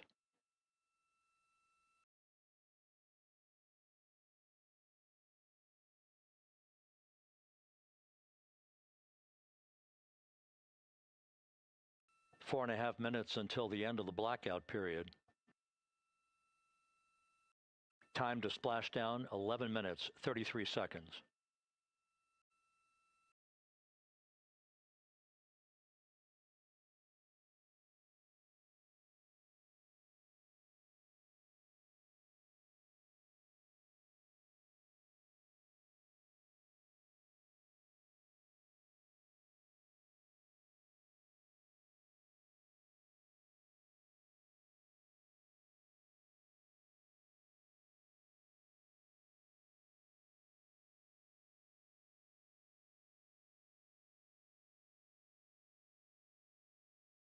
The landing and support officer reports that the P-3 has acquisition on Integrity.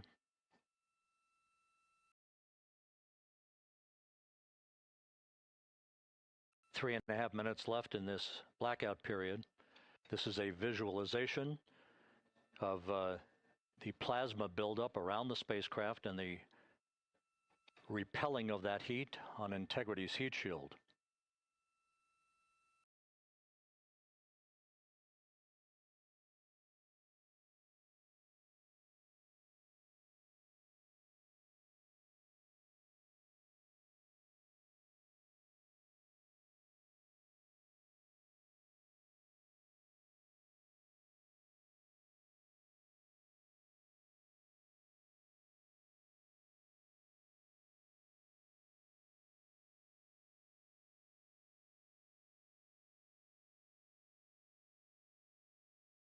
Flight Dynamics reports that airborne assets in the vicinity of the splashdown zone do have a visual on Integrity.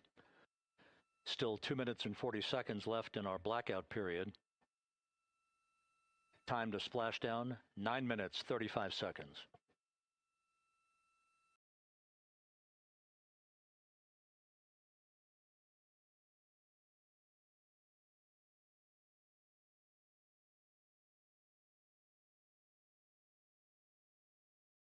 Multiple airborne assets as part of the recovery team all have visuals on Integrity.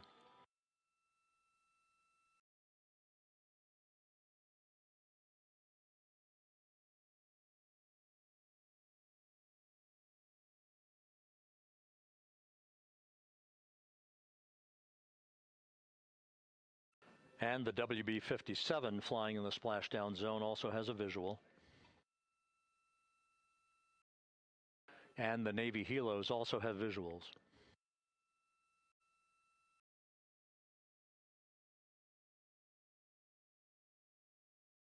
We're still in the blackout period.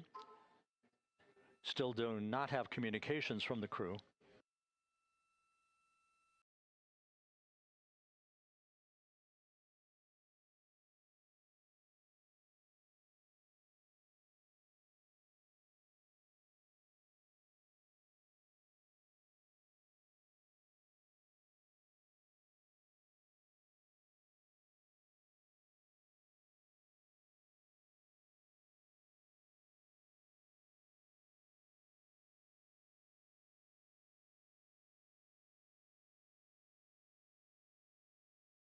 We're standing by for communications from the crew. We should be out of the blackout period less than a minute from now.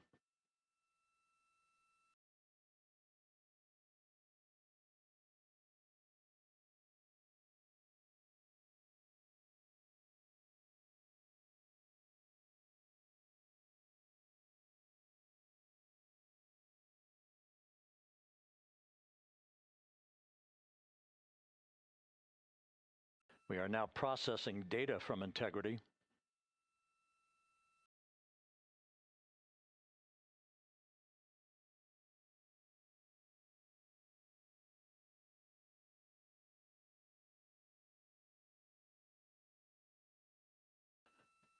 Landing and support officer reports the small boats are en route to the splashdown target zone.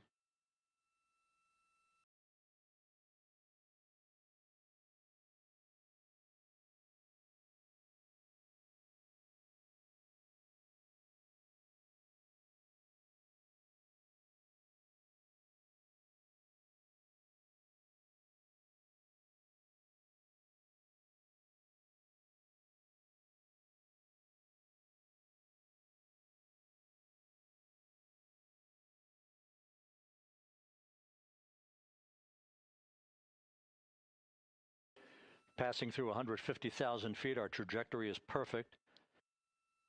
We're getting intermittent views of Integrity. Still waiting to establish voice communication.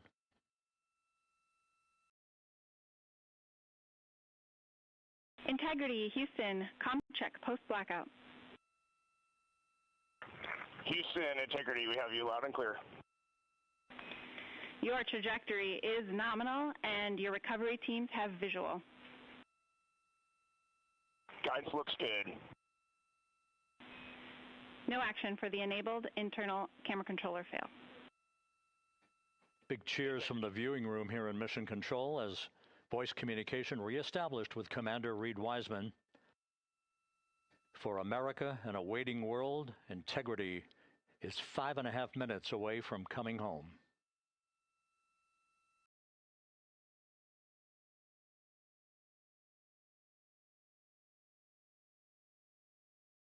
Passing 100,000 feet now.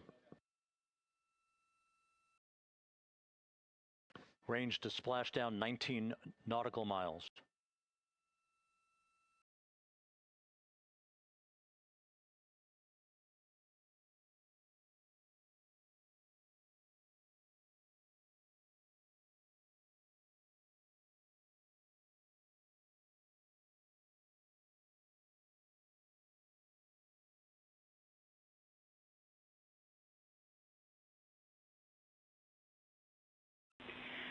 Integrity, impact to the camera controller fail is no cab 1 views of the chutes.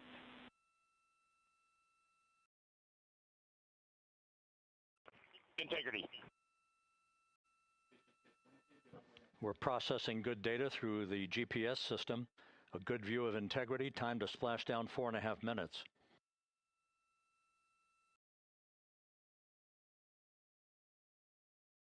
And a view of Integrity from the WB-57. We're at 50,000 feet.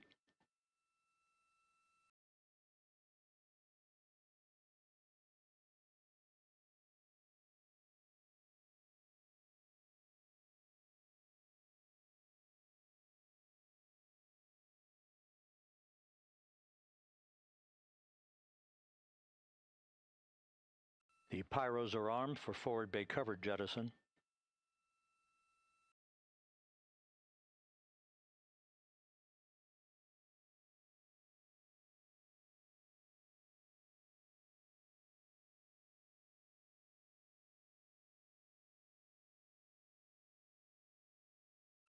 And there go the first series of parachutes. And we're on drogues. And Houston, we're visual 2 drogues out the window. 2 good drogue chutes. Next up. We copy, we see them. Next up, the deployment of pilot parachutes that will pull the main chutes out. Time to splash down 3 minutes and 10 seconds.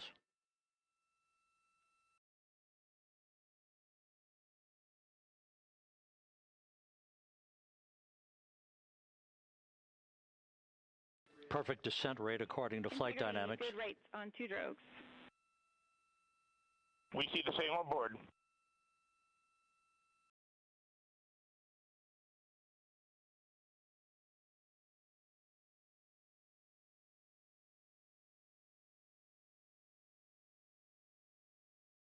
Passing through 10,000 feet, still on drogues.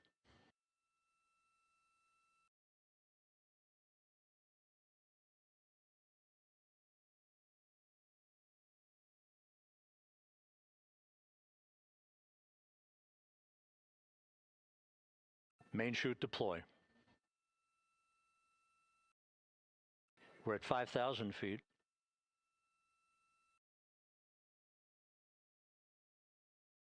Search and recovery beacon has been activated on integrity. And we have 3 good main chutes. Good 3 main chutes, good reefing, good descent rate. Good rates, and we see 3 good-looking parachutes.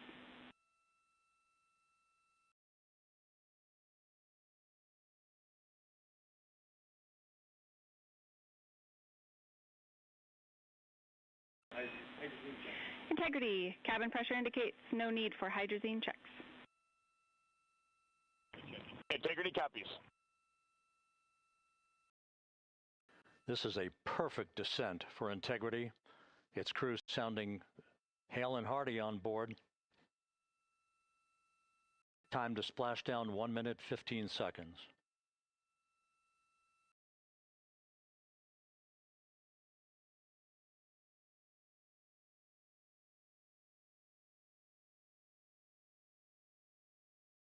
Integrity about to complete a journey spanning 694,481 miles from its launch from the Kennedy Space Center back on April 1st, and a trip around the moon.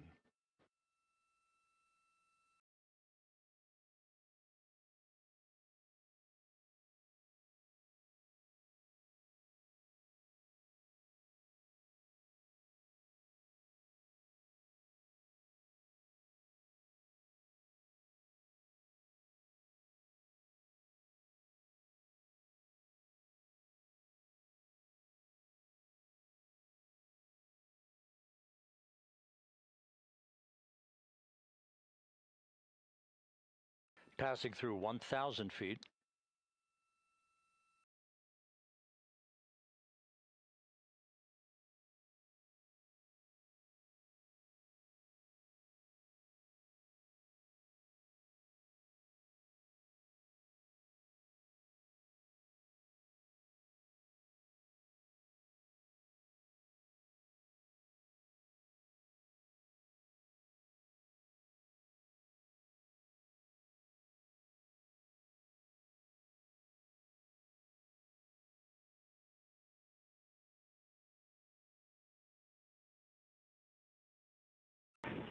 Integrity, splashdown, sending post-landing command now.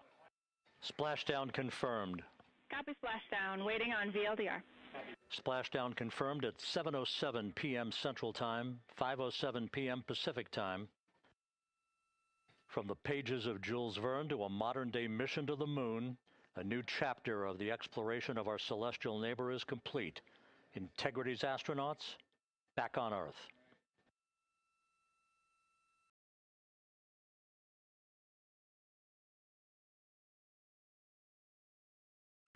And the landing and support officer reports the vehicle is stable 1.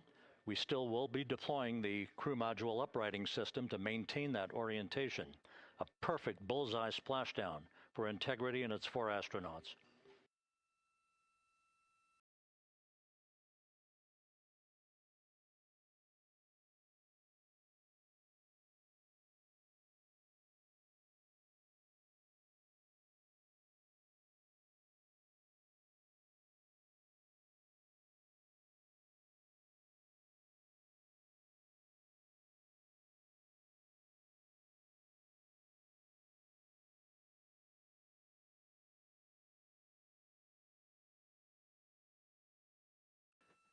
The unofficial splashdown time, 7:07 and 47 seconds p.m. Central Time. We'll get that refined for you.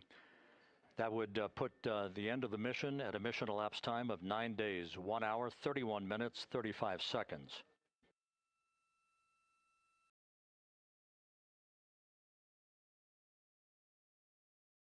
And we're configuring for very low data rate.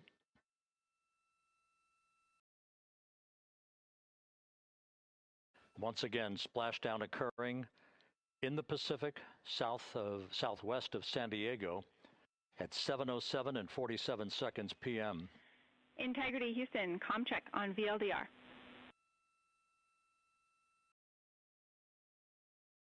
Houston, we have you loud and clear on VLDR. How else? We have you the same. We'll meet you over in post-landing. Perfect communications established. What a journey. We are stable 1, 4 green crew members. Houston copies all. Reid Wiseman reporting 4 green crew members. That is not their complexion. That is the fact that they're in great condition. That's what that means. So stable 1, upright. The crew module uprighting system is being deployed. The 5 airbags being inflated through helium to maintain the upright configuration for the vehicle. This was a textbook entry and a textbook touchdown for Integrity. Reid Wiseman, Victor Glover, Christina Cook, and Jeremy Hansen back on Earth after a journey around the moon.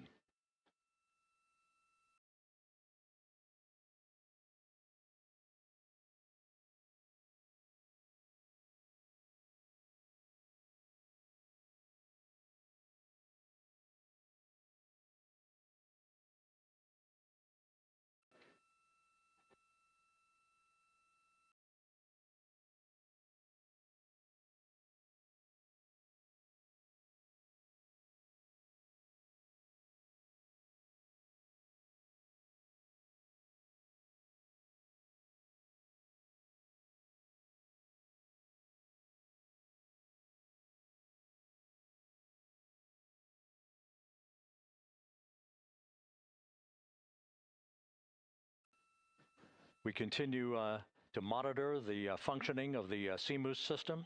The airbags are being inflated to maintain a stable 1 or upright configuration. And there's a good view from one of the naval helicopters hovering overhead. Reid Wiseman reporting 4 green crew members, meaning they're all in excellent shape.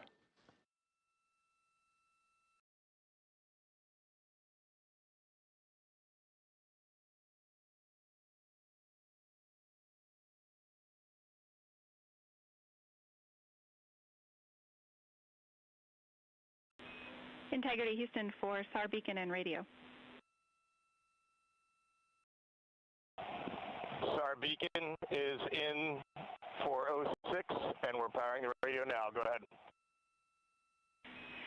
We see the beacon on. However, the recovery team is not seeing the signal. Your SAR radio uses the same antenna, so you may run into trouble with the radio. Okay, copy. And we are also powering up the sat phone now.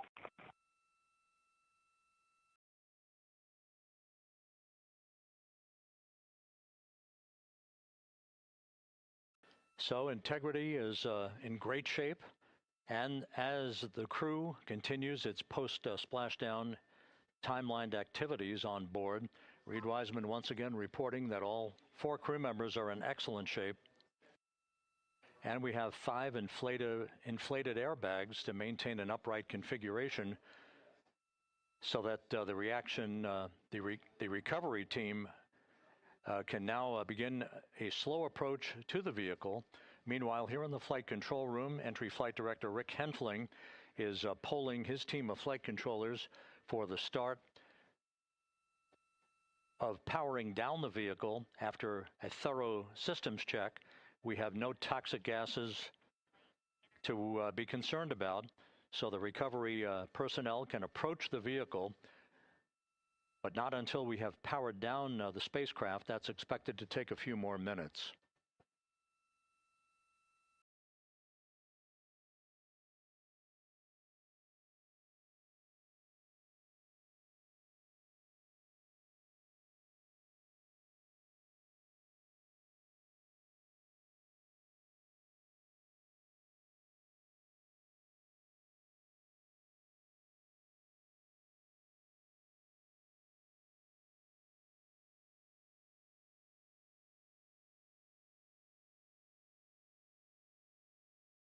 Integrity back on Earth following its historic flyby of the moon. It was, for all intents and purposes, a textbook mission. On 28 per hour remain on this frequency. We copy.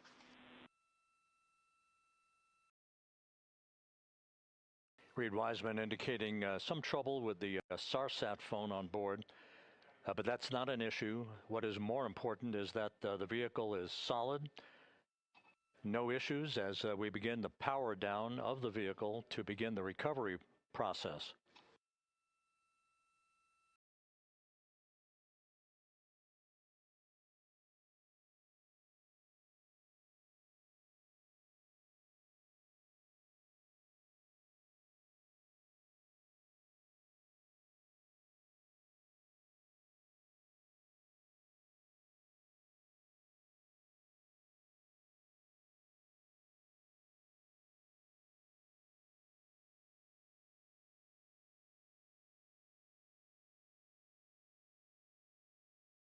The propulsion officer here in Mission Control reports that we have safed the prop system on integrity. Can you say again that was very weak and broken?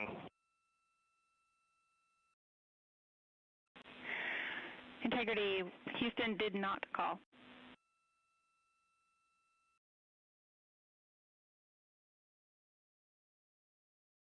Copy that, Houston. It might have been on the SAR radio. Stand by.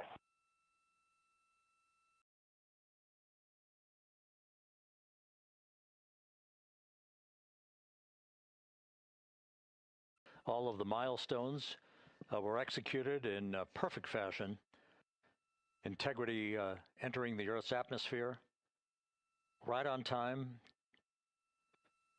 reaching its peak speed shortly after a blackout period began. We emerged from the blackout period, but the recovery imagery airborne assets were able to pick up Integrity's descent almost immediately through entry interface, tracking the vehicle all the way down.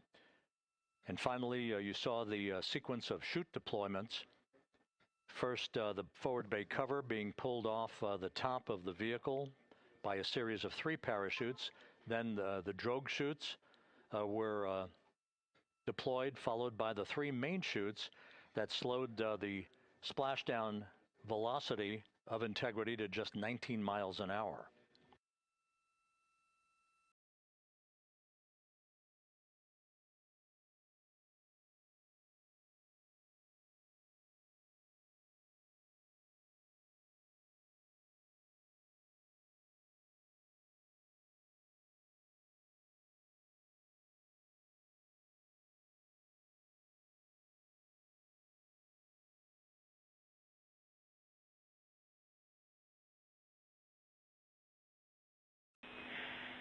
Integrity, Houston, with no joy on SAR and SAT phone, we'd like you to command an additional 15 minutes for a total of 30-minute power down delay.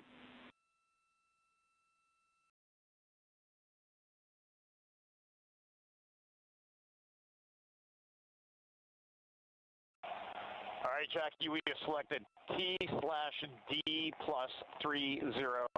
No joy on SAR radio or sat phone. And stand by, we have the master diver on SAR radio. Please hold comms. Hey, Lily. Excuse me. Hey, Jackie, we just got the master diver on SAR.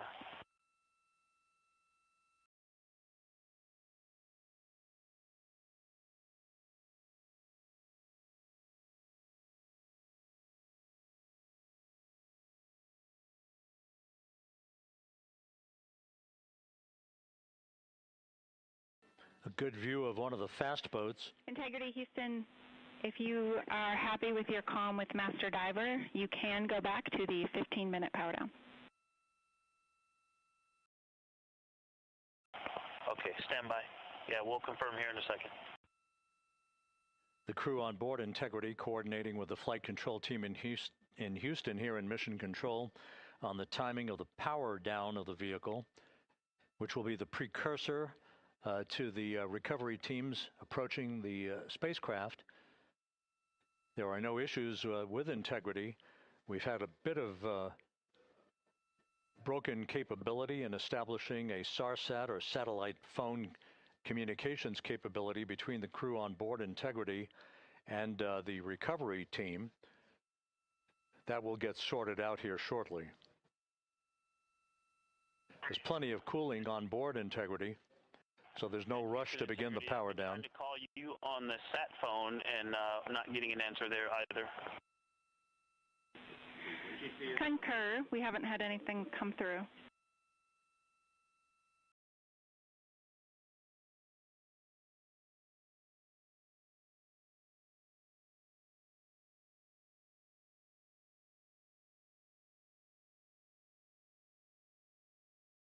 And Houston, if you could relay to recovery that we hear them, but it does not appear as though they are hearing us.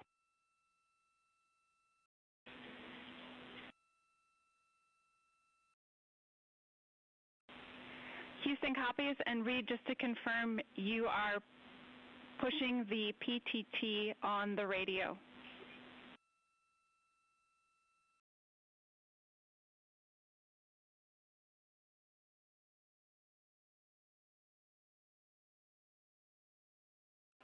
So as we continue to sort out the communications between Integrity and the recovery teams, we are standing by for the initiation of the power down procedures that, as you see, the recovery teams are moving towards the side of the capsule.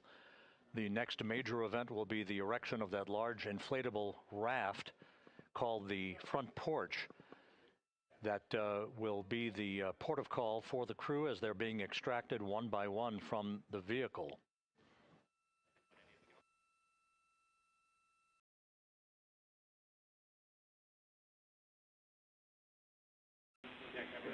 Integrity, Houston, for sat phone, we are going to attempt to call you.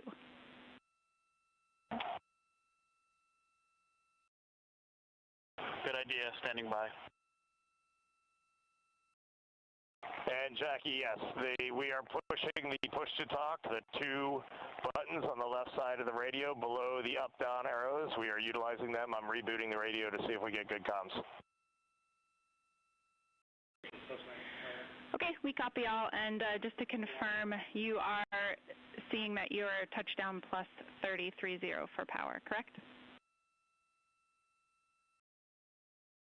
That's affirmative.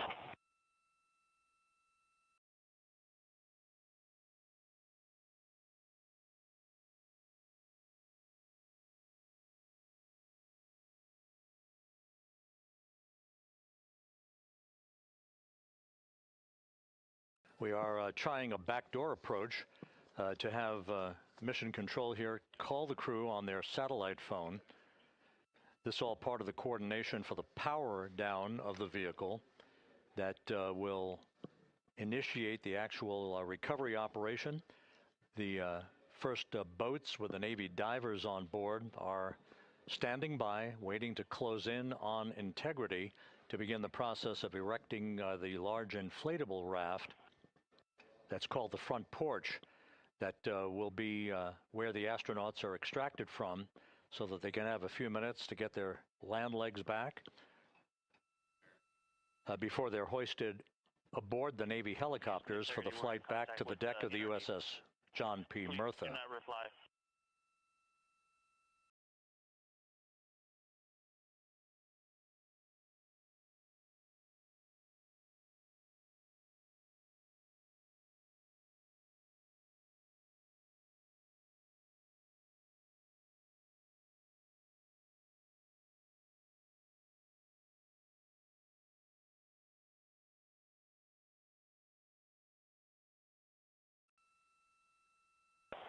And Houston, please don't reply. NRD, very weak, but readable. Master Diver, we can hear, but they cannot hear us.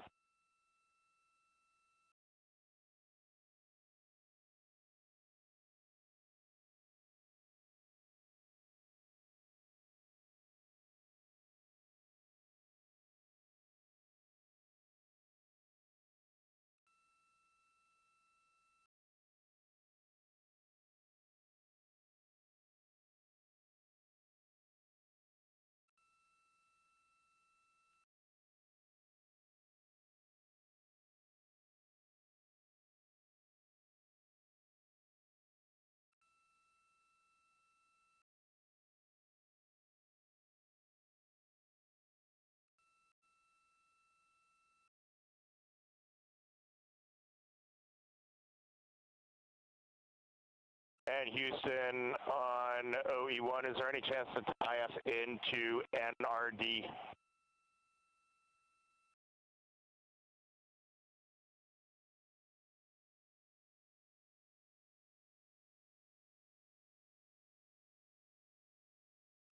Checking.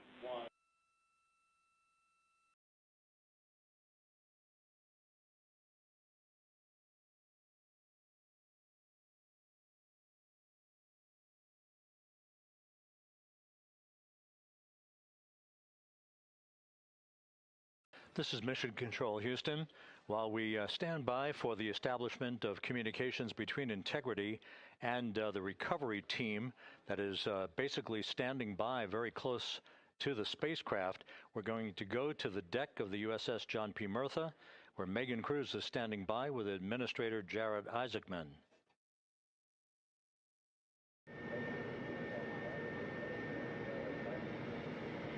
Hey, Rob, yeah, just such an honor to be able to be here on the ship, to be able to share and experience this moment with everyone together. And of course, as you just said, yes, here with NASA Administrator Jared Isaacman. Administrator, how did you feel getting to witness this and seeing NASA at its best?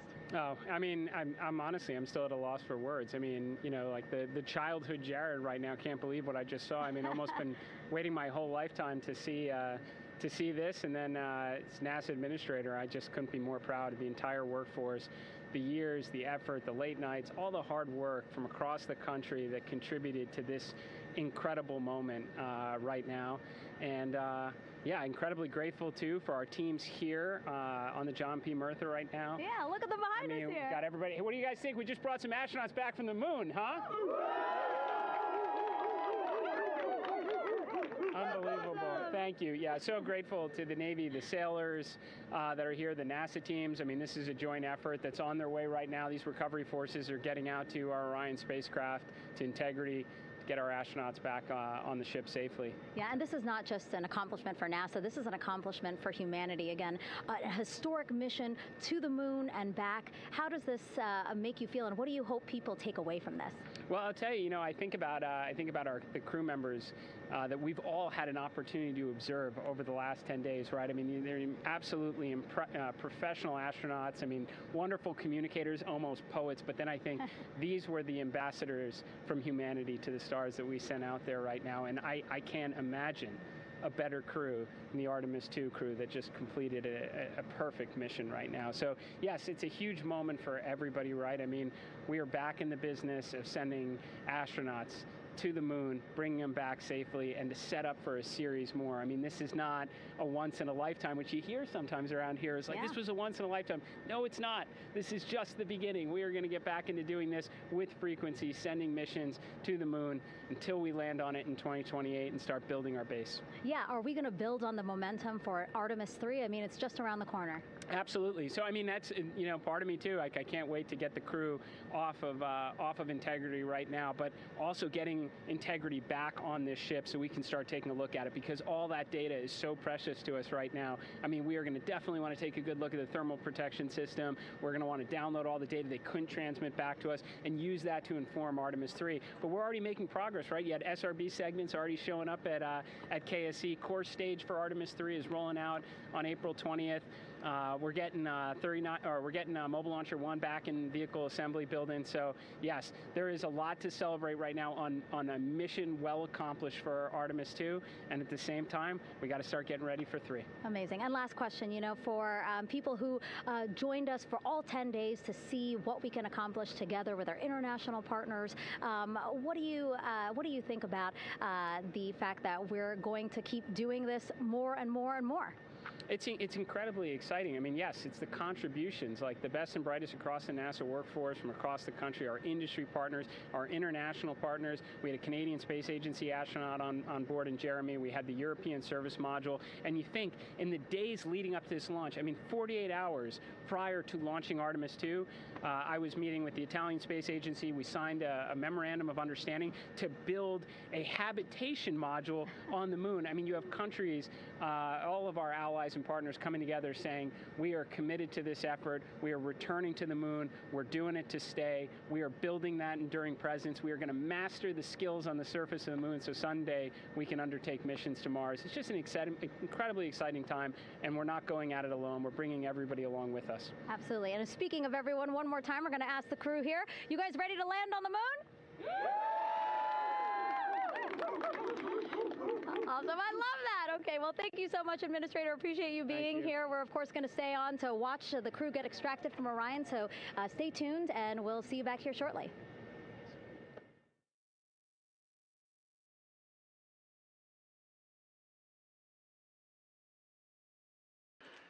Thank you, Megan, and thank you, Administrator Isaacman.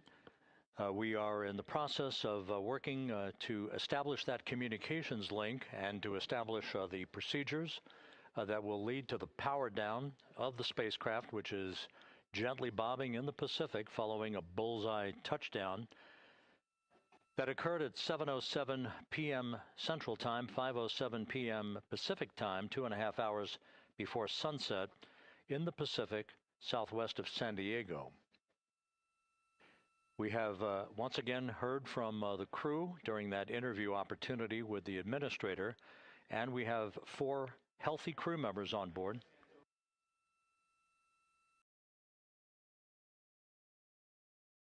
We now have confirmation that the vehicle has been powered down as per the procedures. So we have vehicle powered down, and the flight control team here in Houston, Flight Director Rick Henfling, has handed over mission authority to the Exploration Ground Systems team out in the Pacific. Now, we will physically not get off console with this team until the crew has been extracted into the front porch, that inflatable raft that will be erected along the side hatch of Integrity. So we're standing by for that in the next step in the recovery procedures. But everything is in great shape, and we have 4 healthy crew members on board the vehicle.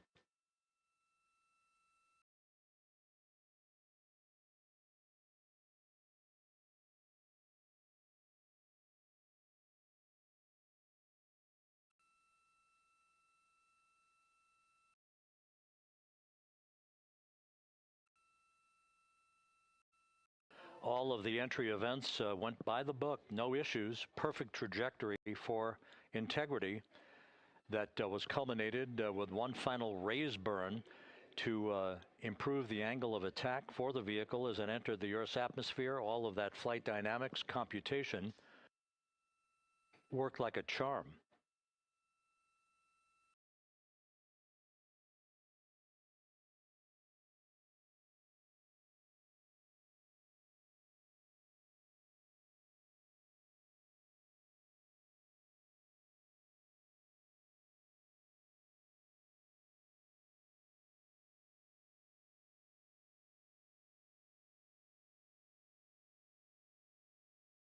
So we are standing by for the recovery team to approach Integrity and begin the process of erecting that inflatable raft called the front porch, which will see the crew members be extracted from the hatch of Orion into that inflatable raft before they're hoisted aboard 2 Navy helicopters in a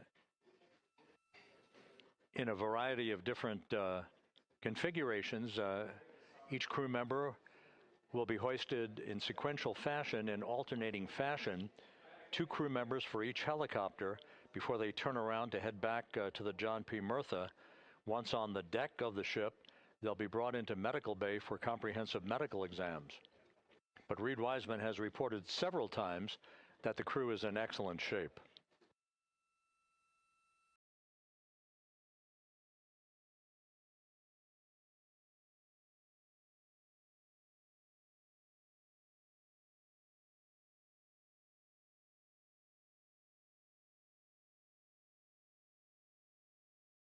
So just to recap, it has been some 26.5 minutes since the splashdown of Integrity in the Pacific.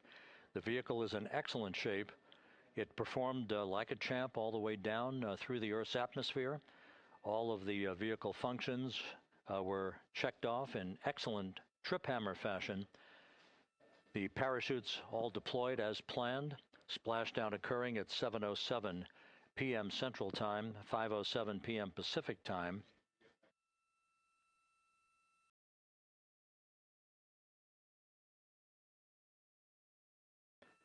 And after a bit of a tussle to try to establish a communications link with the recovery team, we were finally able to run through the procedures for the powering down of the vehicle.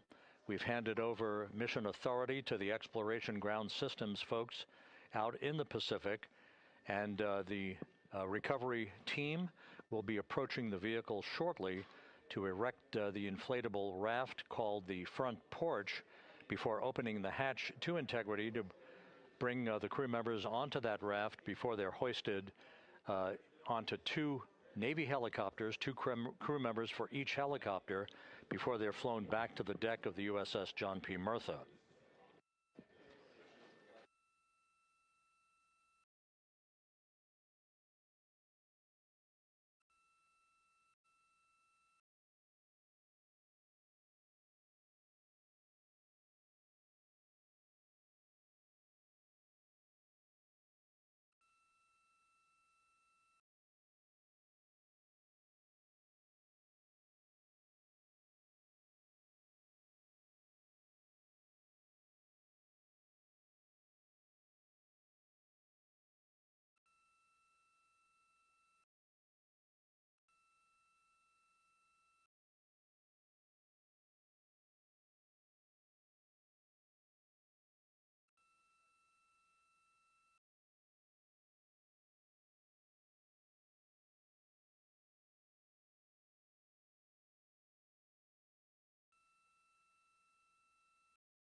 This is Mission Control Houston.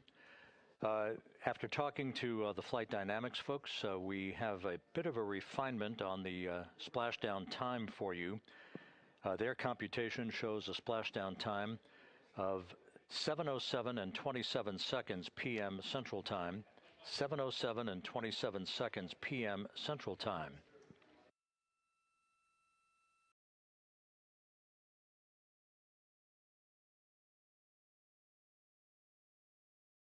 That would equate to a mission elapsed time of 9 days, 1 hour, 32 minutes, and 15 seconds.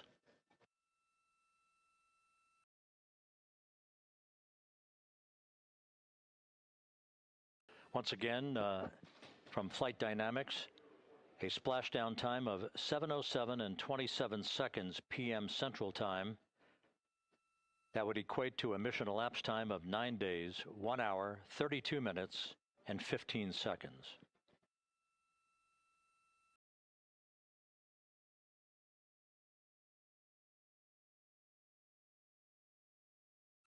Reports from the Pacific indicate that the recovery team in communications with the crew aboard Integrity, that the crew remains in excellent shape as they await the approach of the team for a final hazard gas evaluation before they move to the side of the vehicle to erect the inflatable life raft called the front porch.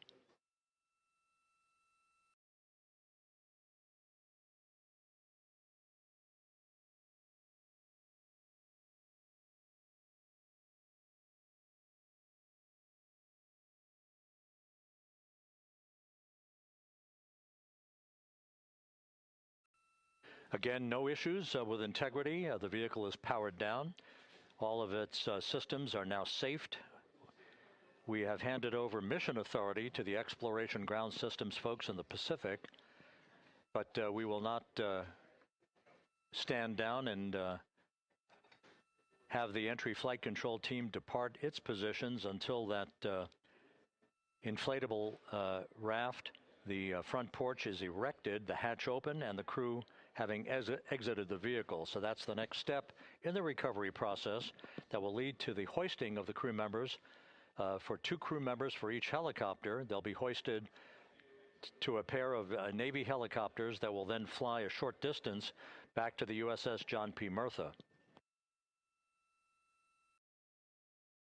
What you're looking at is one of the fast boats circling the vehicle to make a hazard assessment.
This is Mission Control Houston. Once again, you're watching the initiation of the recovery of the Artemis crew aboard Integrity.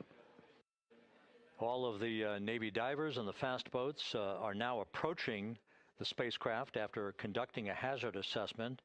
The vehicle has been powered down.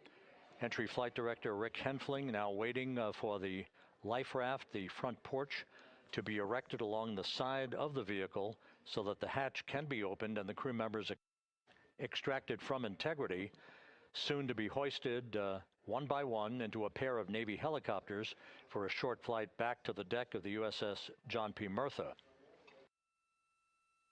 If you missed it earlier, we talked to Flight Dynamics and received a more official touchdown time or splashdown time, as it were, of 7:07 and 27 seconds p.m. Central Time, 5:07 and 27 seconds p.m. Pacific Time.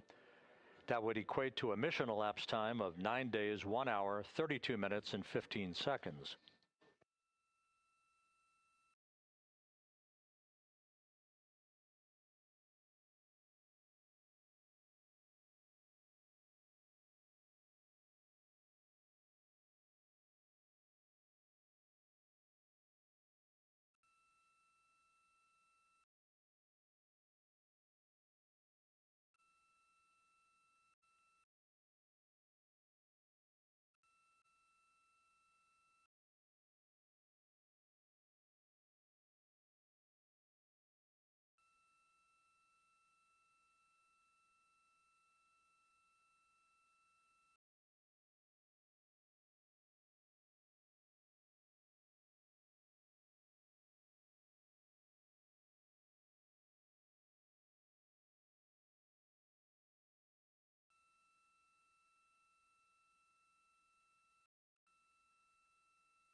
Continuing to get excellent views from the imagery assets out at sea in the Pacific of integrity. We continue to get good reports from the landing and support officer, who's in contact with the recovery team, that the crew is in excellent shape, no issues.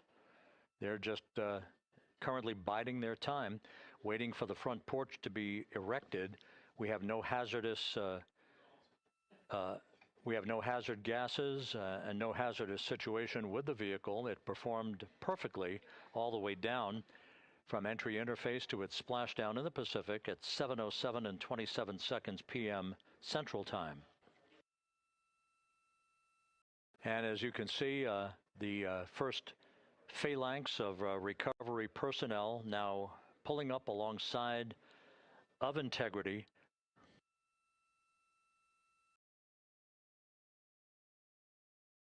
This includes Navy divers and Navy flight surgeon and other recovery personnel who have trained for several years for this recovery process.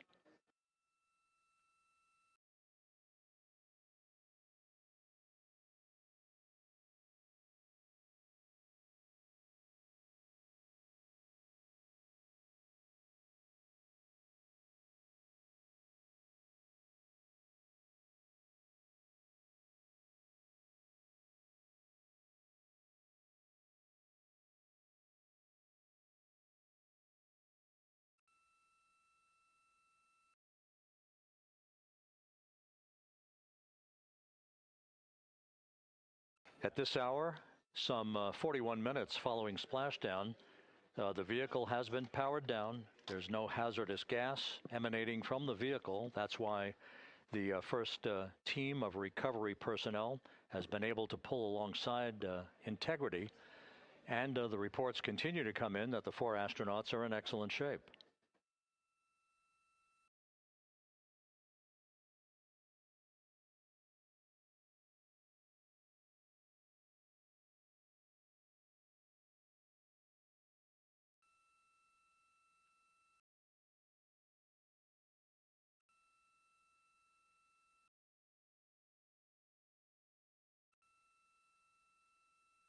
Yes.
This is Mission Control Houston, continuing to watch the initiation of the recovery of Integrity's astronauts. One by one, they'll be brought out of the spacecraft onto a large inflatable raft just a short time from now. In the meantime, we can go back to the USS John P. Murtha, where my colleague Megan Cruz is standing by to provide her situation report. Megan, can you hear us?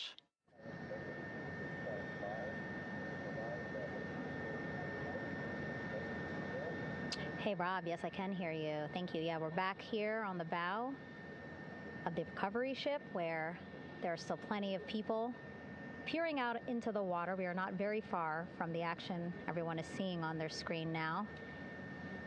The Orion spacecraft, Integrity, in the ocean, surrounded by a number of recovery boats.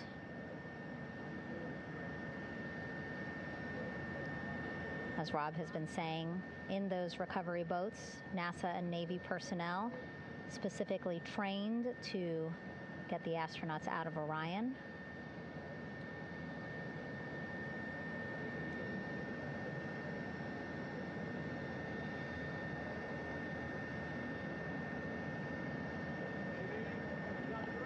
In some of our wide shots, you can probably see that there are 6 boats out in the water. More than 40 people out in the water right now on those boats.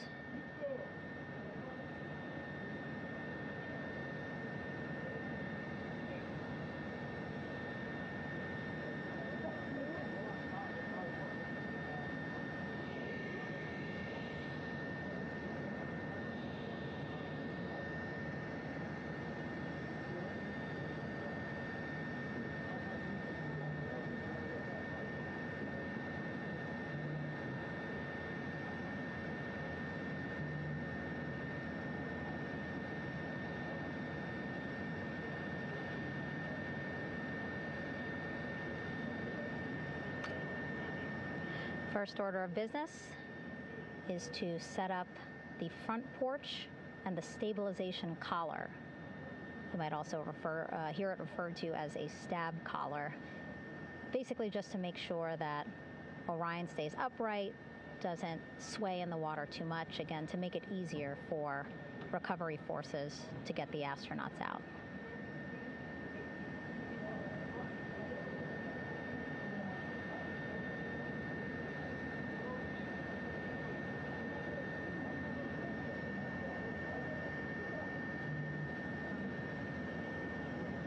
Again, we splashed down in the Pacific Ocean just after 5 p.m. Pacific time here. It's a requirement by NASA to be able to get the crew out of Orion within 2 hours of splashdown. So doing great on time so far. Plenty of time. No rush either. I was speaking to NASA flight surgeon Rick Schuring earlier in this broadcast, and he said to me, no rush to get the crew out.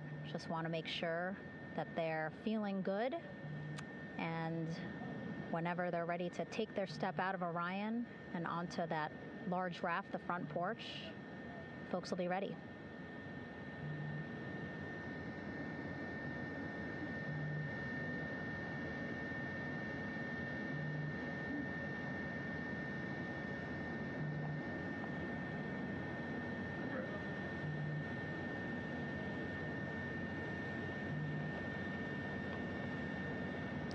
And as there are mission audio loops in Mission Control in Houston, there is a mission audio loop here on the ship, and it was just reported out that the side hatch is open. Side hatch of integrity is open. You're getting these beautiful shots from our aerial assets. The ship itself, where I'm on, just 3,000 yards away.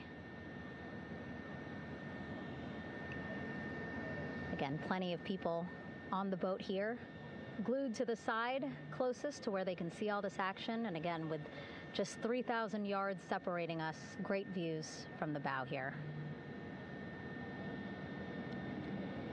You can see now that side hatch is open. One of the Navy personnel is about to get inside there.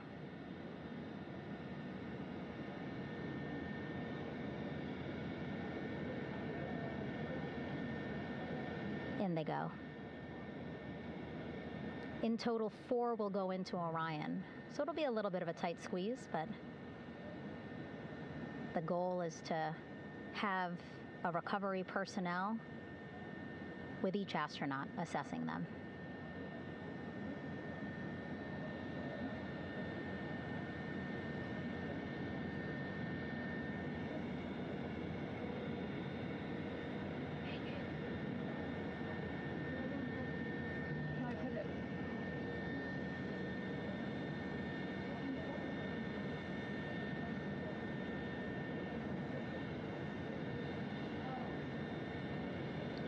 Boats getting closer now.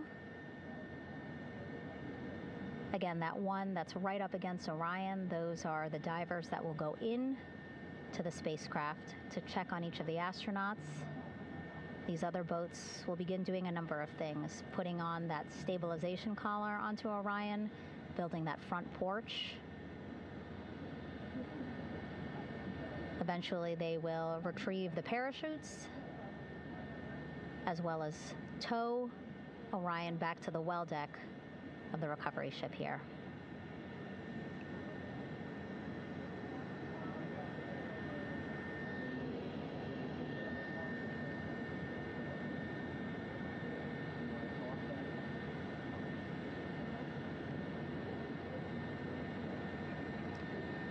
And so as we wait for the Navy and NASA personnel to get their assessment of the crew inside of Orion, why don't we toss it back to Rob for an update? Yeah, thank you, Megan.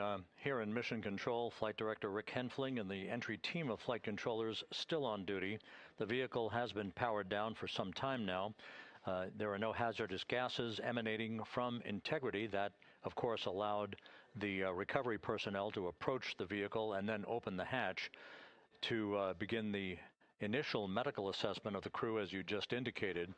Now we're standing by for the erection of that inflatable raft, the front porch, alongside of the vehicle that will enable the crew to be extracted one by one onto the raft, have a moment or two to get their land legs back before they're hoisted into 2 hovering Navy helicopters, 2 crew members for each helicopter, for a short flight back to the deck of the USS John P. Murtha.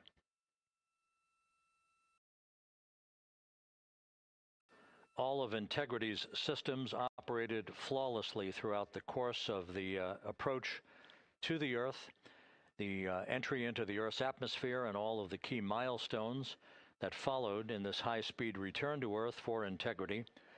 A mission that spanned more than 694,000 miles from the vehicle's launch from the Kennedy Space Center atop the Space Launch System back on April 1st.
As we mentioned at the top of the broadcast, the last time that the Apollo program saw a splashdown in the Pacific was Apollo 17 back on December 19th, 1972.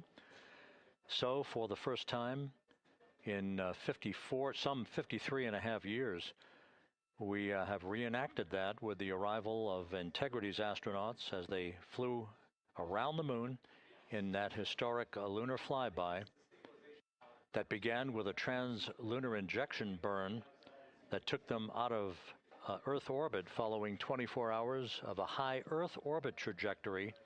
The high Earth orbit trajectory enabled flight controllers here to have a full 24 hours to evaluate the systems on Integrity and the condition of the crew before they would commit to flying to the moon.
With the side hatch of Orion having been opened to set the stage for the erection of the inflatable life raft, known as the front porch, to be erected alongside the spacecraft for the extraction of the crew. Let's play for you an interview that my colleague Megan Cruz conducted on the USS John P. Murtha with Navy diver First Class David McMahon that explains how this process is unfolding. Okay, Davey, so you and some of your team, one last look over of the stabilization collar, correct? Yes, ma'am. Okay, so what is this stabilization collar? This is what's going to stabilize the capsule out there in the ocean. We don't know how good the weather or the waves will be that day, so this will help prevent any unnecessary occurrences from happening, stabilizing the capsule and the astronauts inside. So basically this is a float that will go around Orion. I'm assuming that what they're doing right now, these are the lines that will attach the collar onto Orion? That is correct.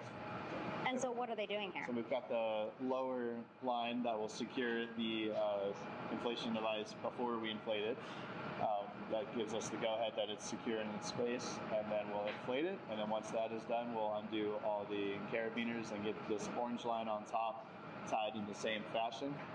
And then this will be secured to the capsule, and the astronauts can safely take their first steps out of the capsule onto the front porch. Okay, and how long will it take them to set up the stabilization collar? We should definitely be able to handle this in under 10 minutes. Okay, wow. And then you just mentioned the front porch. So basically after they set up this stabilization collar, then they set up what's called the front porch here. That's correct. Okay, and what's the front porch? Front porch is basically a bigger waiting room for the astronauts to sit in while we wait for the helicopters to show up and grab them. Okay, so the medical team that was inside with the crew, they're going to help them out and onto the front porch? That is correct. And then what happens here? We have higher trained medical personnel also on board the front porch that will give them lookovers and just make sure they're okay while we wait for the helicopters to show up. Okay. How does it feel, I mean, your team, you, to be part of a mission that's returning astronauts from the moon in more than 50 years? We all feel extremely honored to be a part of this, as well as a bigger mission for the Navy and joining up with NASA to do great things. Mm-hmm. And do you feel like you and your team are ready? Yes, very ready. Cool. All right, thank you so much. Thank you.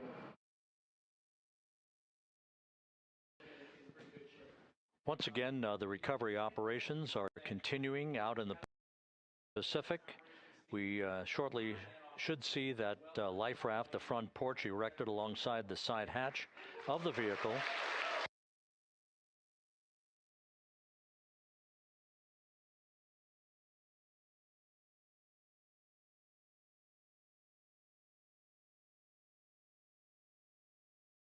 A number of flight controllers have come into the flight control room to receive congratulations from Entry Flight Director Rick Henfling.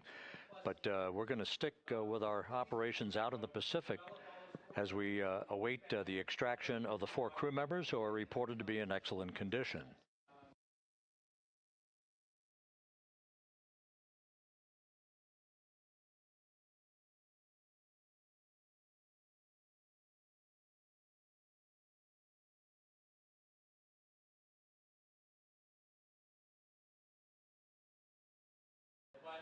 Again, while we stand by for that front porch to be erected alongside of the side hatch of the vehicle, let's go back to the USS John P. Murtha and Megan Cruz. Megan?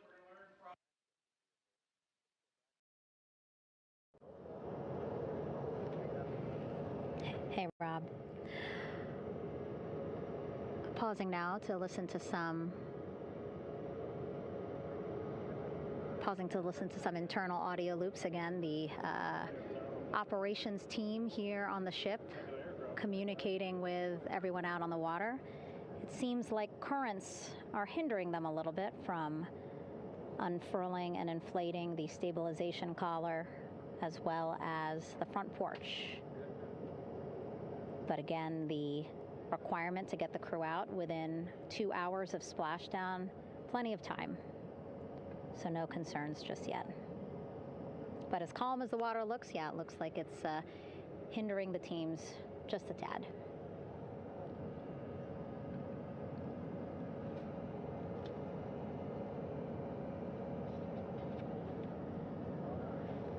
You can see in some of our shots that side hatch still open. Again, inside there are now 8 people inside. 4 divers, Navy divers, all with medical training, each assigned to an astronaut each. Making sure that they're comfortable, feeling good.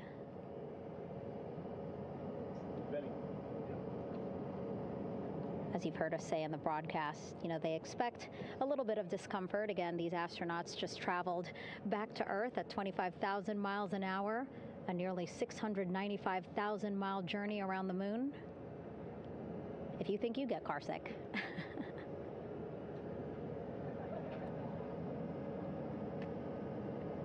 Again, 6 boats out there, lots of gear with them, just in case, right? As we said, the crew reported feeling great, but again, all those folks out there in case they weren't, right? NASA is all about making sure we think about every situation that can happen, and so, of course, wanted to be ready in case any of our astronauts needed more medical attention while out there in the water.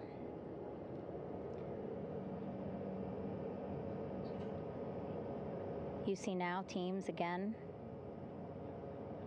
trying to set up the stabilization collar and front porch for the crew to get out of Orion.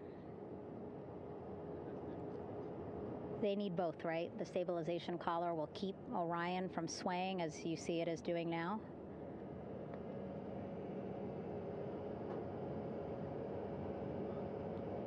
And then they will connect the front porch to the stabilization collar so that the crew can take 2 steps and they will be in the front porch.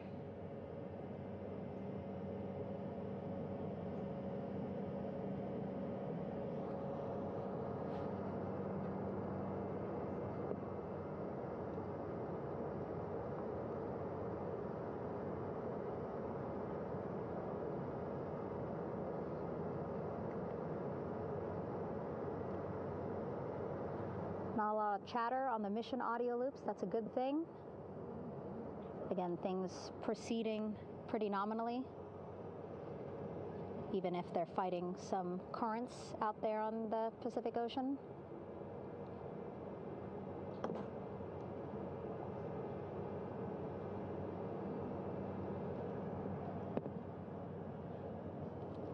Again, the goal, setting up the stabilization collar and the front porch so that the crew can rest comfortably in the front porch, get placed into harnesses so that 2 helicopters can lift them off the front porch and onto the USS John Murtha here.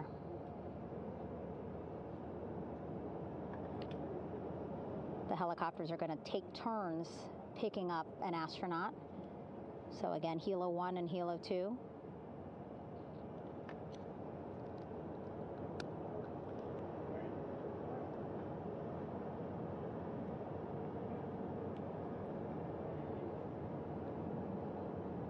Okay, and the recovery team here on the ship just got a report from the undersea medical officer who is inside the capsule with the crew. He is reporting all 4 members are green. All of our 4 astronauts, Reid, Victor, Christina, Jeremy, green, meaning they are feeling great, not the complexion of their skin. They are feeling great, happy to be home, and ready to be extracted as soon as possible.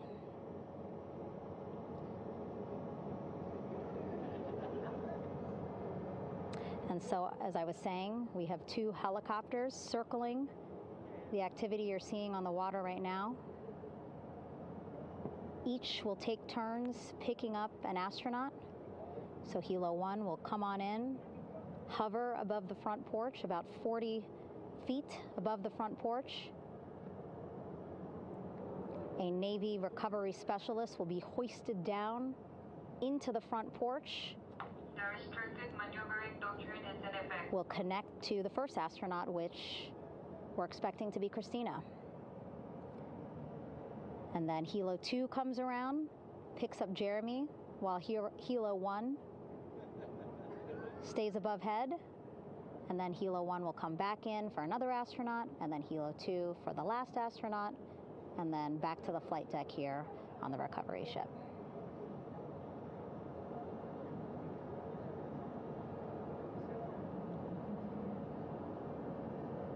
I was talking to Assistant Artemis Recovery Director Paul Sierpinski. He said helos are a much quicker, safer way to get on board. They did actually consider boats, but then if you think about it, longer time, the crew would have to move through more of the ship. This way the helos will give a more direct, quicker route to the medical bay for our 4 astronauts.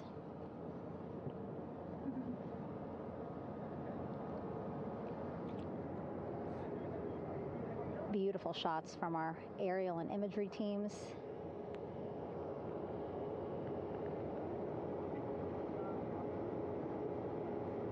Clouds have dissipated for a clear view from the bow of the recovery ship here.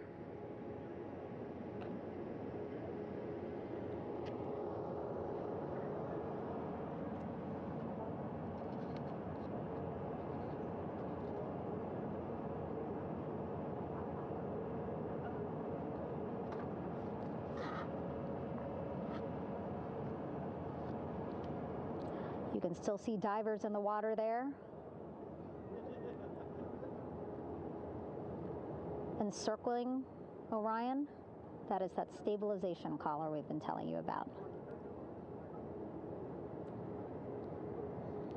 As you saw in that interview just a few minutes ago, they have to first connect it to Orion, and then once it's secured onto Orion, they can inflate it, and then they'll further secure it with other harnesses and lines.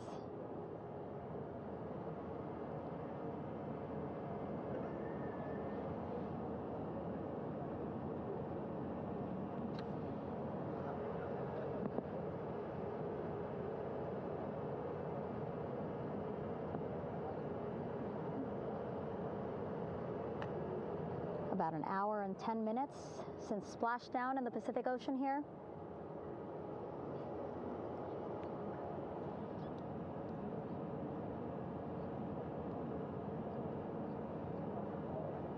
Reid, Victor, Christina, and Jeremy back home after a history-making mission to the moon and back.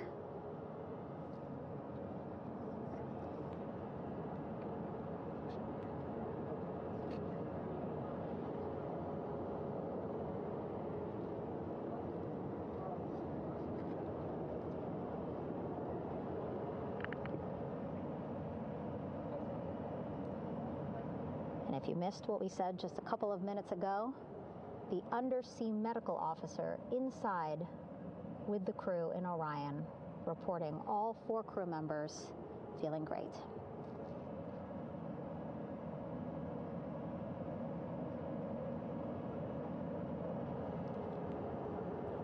Progress being made there on the stabilization collar. It looks like they are beginning to inflate it.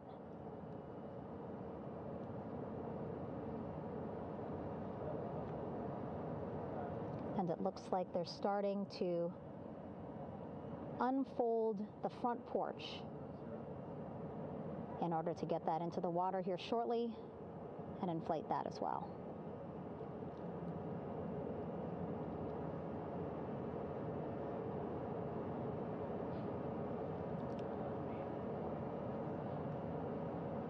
Again, more than 40 people out in the water right now. And those Navy and NASA personnel have been in the water for now about 4 hours.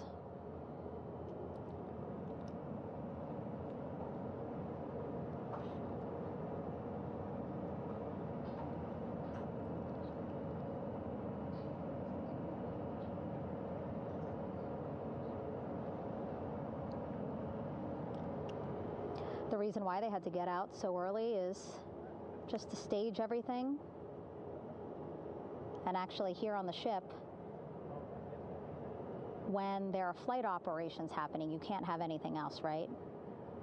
Just because the flight deck can be a dangerous place, so they just want to focus on planes coming and going from the ship, so that's why they wanted to get the boats in the water to make sure that they have all the time they needed for the flight ops. And then the same crew here out in the water, they will stay out in the water for a number of hours after we recover the crew and get them back on the ship, because then they have to recover Orion.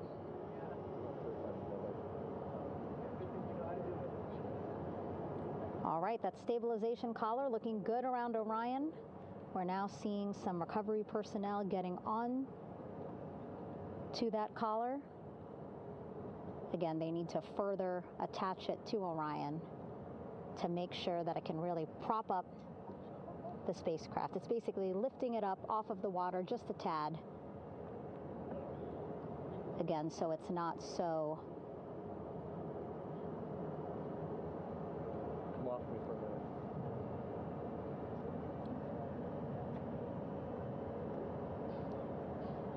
so it doesn't sway so much in the water there.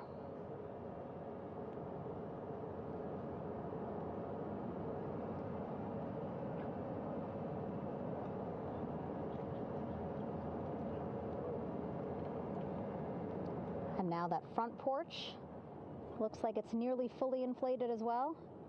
You can see a much larger surface area.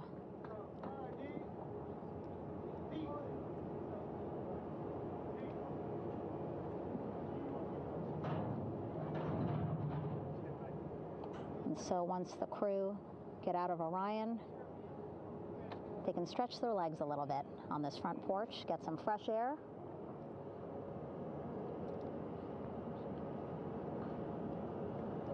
And enjoy this beautiful day here on their home planet.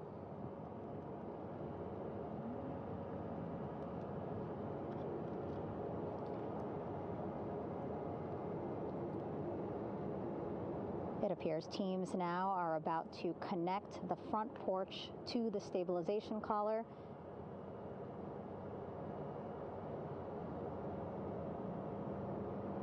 And at that point, when both are secure, we should soon see astronauts come out of Orion.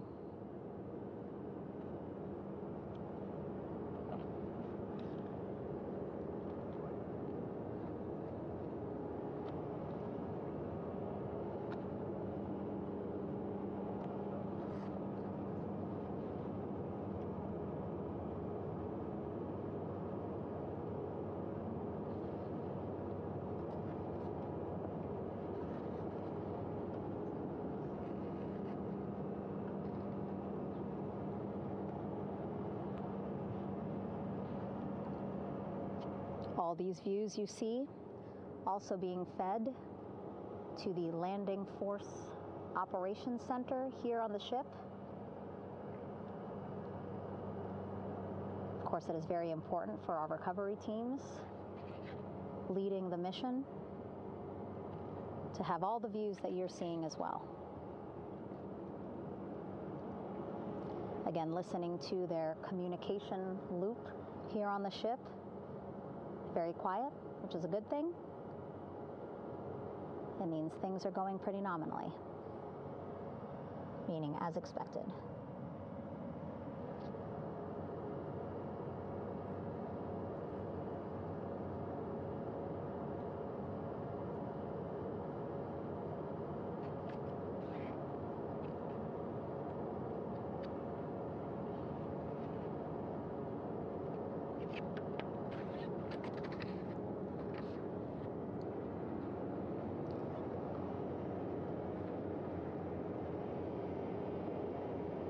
Again, all this activity happening just 3,000 yards away from the ship. So that means this will be a very quick flight back on the helicopters for the crew. 2-3 minutes, and then they'll be back here on the ship. I know.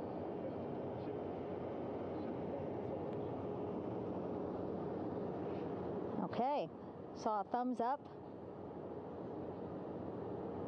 from one of the personnel on the front porch. It looks like they are now getting ready to deploy what they call the Air Rescue Vest, ARV.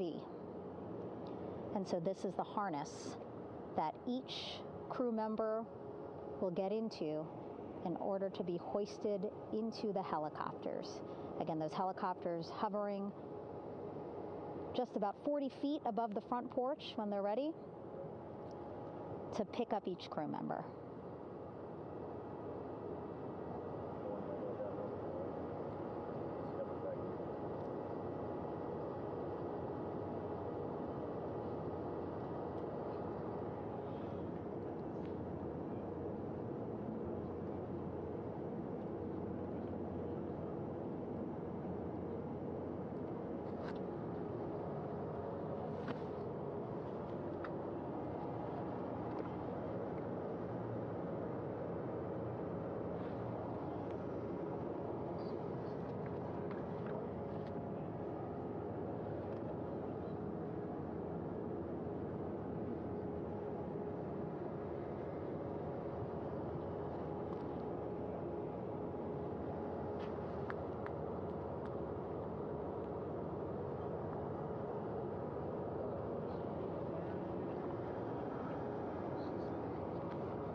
This is Mission Control Houston. Behind me, a fairly raucous scene as hundreds of flight controllers have poured into the flight control room here. This is reminiscent of the scene after the final shuttle mission of STS-135, although that was the end of a program. This is only the beginning of a program with the textbook splashdown of Integrity and its 4 astronauts. We're standing by for the crew to be extracted from the spacecraft. Entry Flight Director Rick Henfling invited all of these flight controllers who have contributed to this mission to enter the flight control room to have an opportunity to receive well wishes and to share the mutual glow that exists in the wake of a textbook mission for Integrity. On the front screen here in Mission Control, a sign that says "Welcome Home, Integrity," taking humanity back to the moon, going further, and returning safely to Earth. So all of that jubilation, part of the post-splashdown activities, even as we await the crew being extracted from the vehicle to be hoisted onto Navy helicopters for the trip back to the USS John P. Murtha.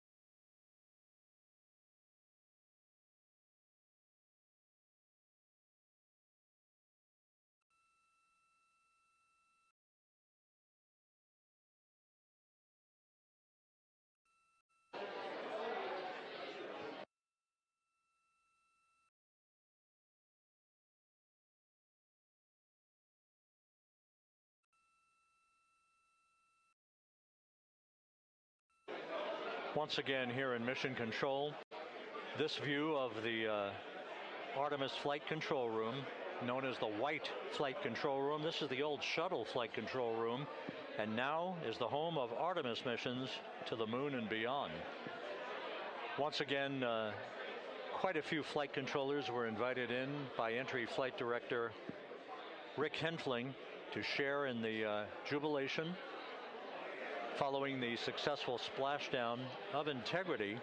That splashdown occurring an hour and 22 minutes ago, as we stand by for the completion of the extraction of the crew, and ultimately their hoisting onto Navy helicopters for a short flight back to the USS John P. Murtha.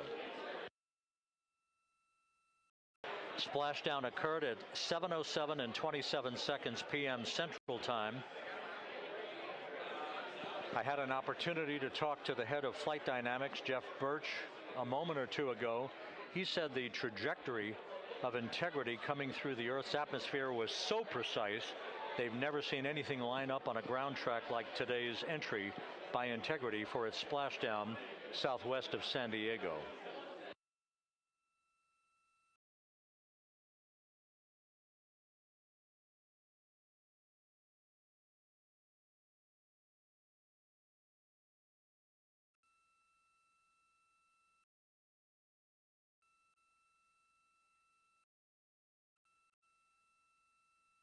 And the initial, you can hear it.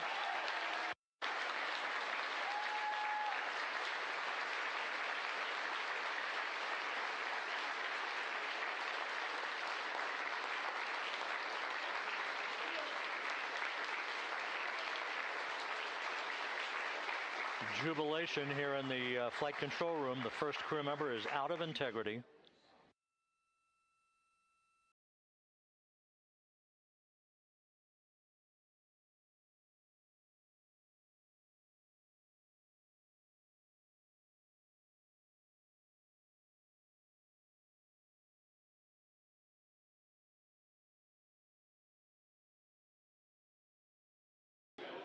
We are expecting the other crew members momentarily to be extracted.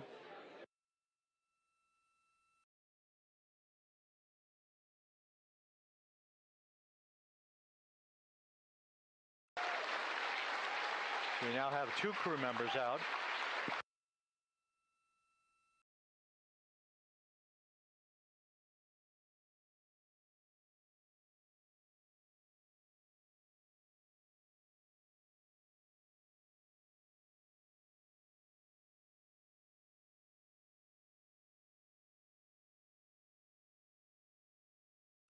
Two crew members out, 2 to go.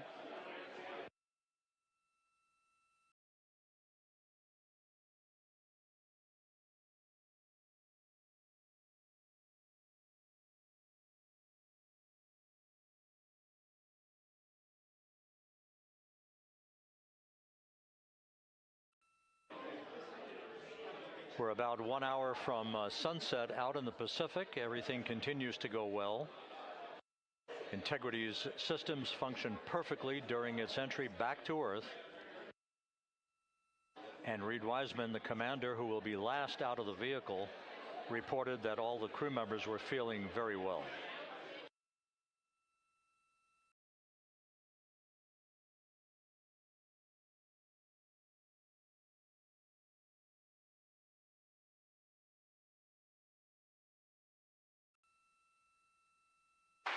Crew member number 3 now out.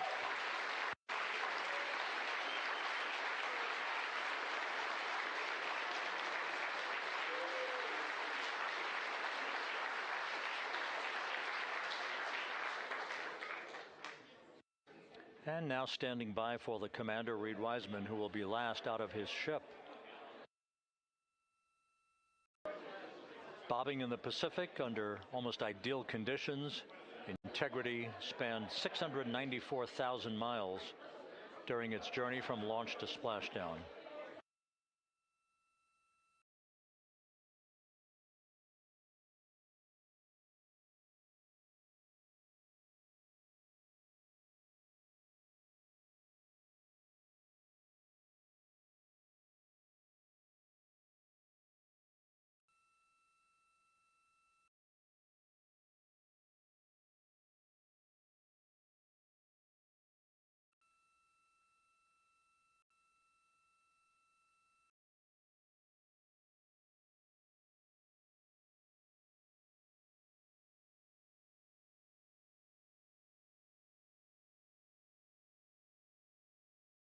And we now have Reid Wiseman out of the vehicle, all 4 crew members now out of Integrity.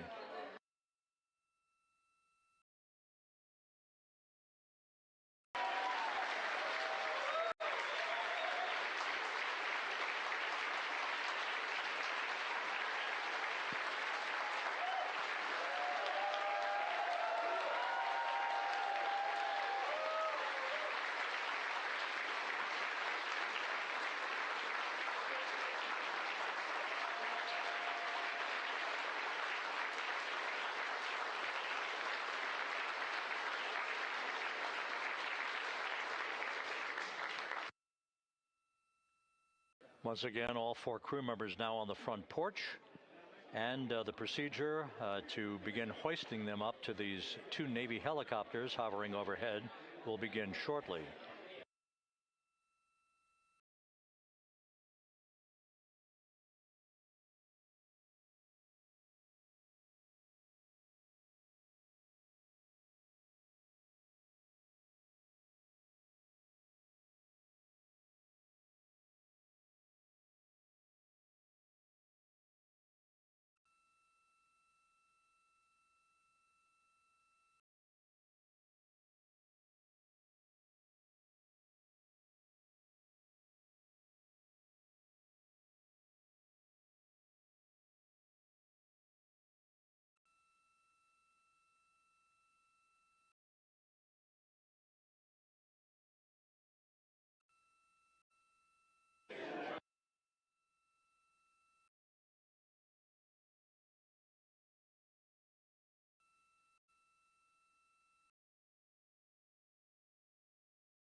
This is Mission Control Houston. The mission is over, but the melody lingers on as jubilation continues here in the flight control room. We should be expecting NASA's Associate Administrator, Amit Kshatriya, to be joining us shortly for a short interview while the recovery operations continue out in the Pacific. So we'll stand by for that. And then we'll turn it back over to Megan Cruz aboard the USS John P. Murtha.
This is Mission Control Houston here in the Artemis flight control room.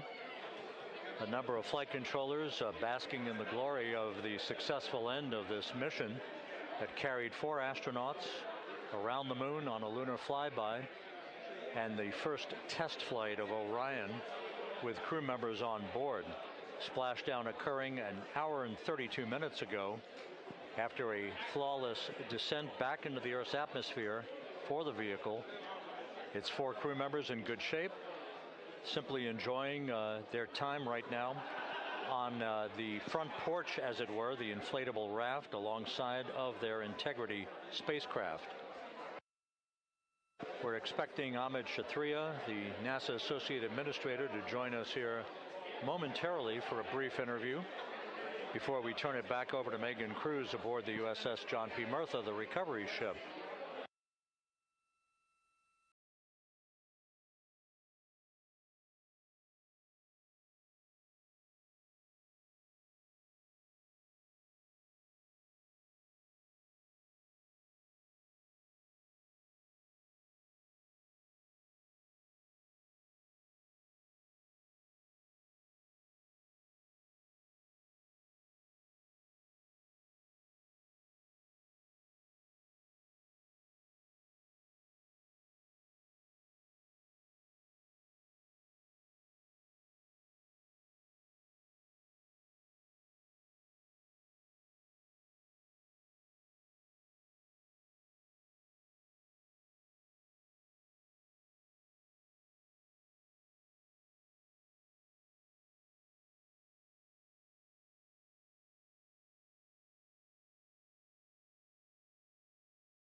This is Mission Control Houston. We're about an hour and 34 minutes since the textbook splashdown of integrity in the Pacific to bring home our astronauts. And with us now is Amit Kshatriya, the NASA Associate Administrator. Amit, a little bit of history made tonight, a little bit of history made over the past few weeks. Your thoughts as this team here basks in the glow of what they just accomplished? Yeah, Rob, we're here in the control center, and it's kind of overrun with jubilant folks in the Mission Control Houston, as well as engineering, and folks that just want to be here, part of it, as we watch our crew get extracted from the vehicle. And, you know, my thought is always about these teams, the team that's in the water right now, pulling the crew out, the team here in Houston that worked so hard over the last 10 days, no sleep to get this done.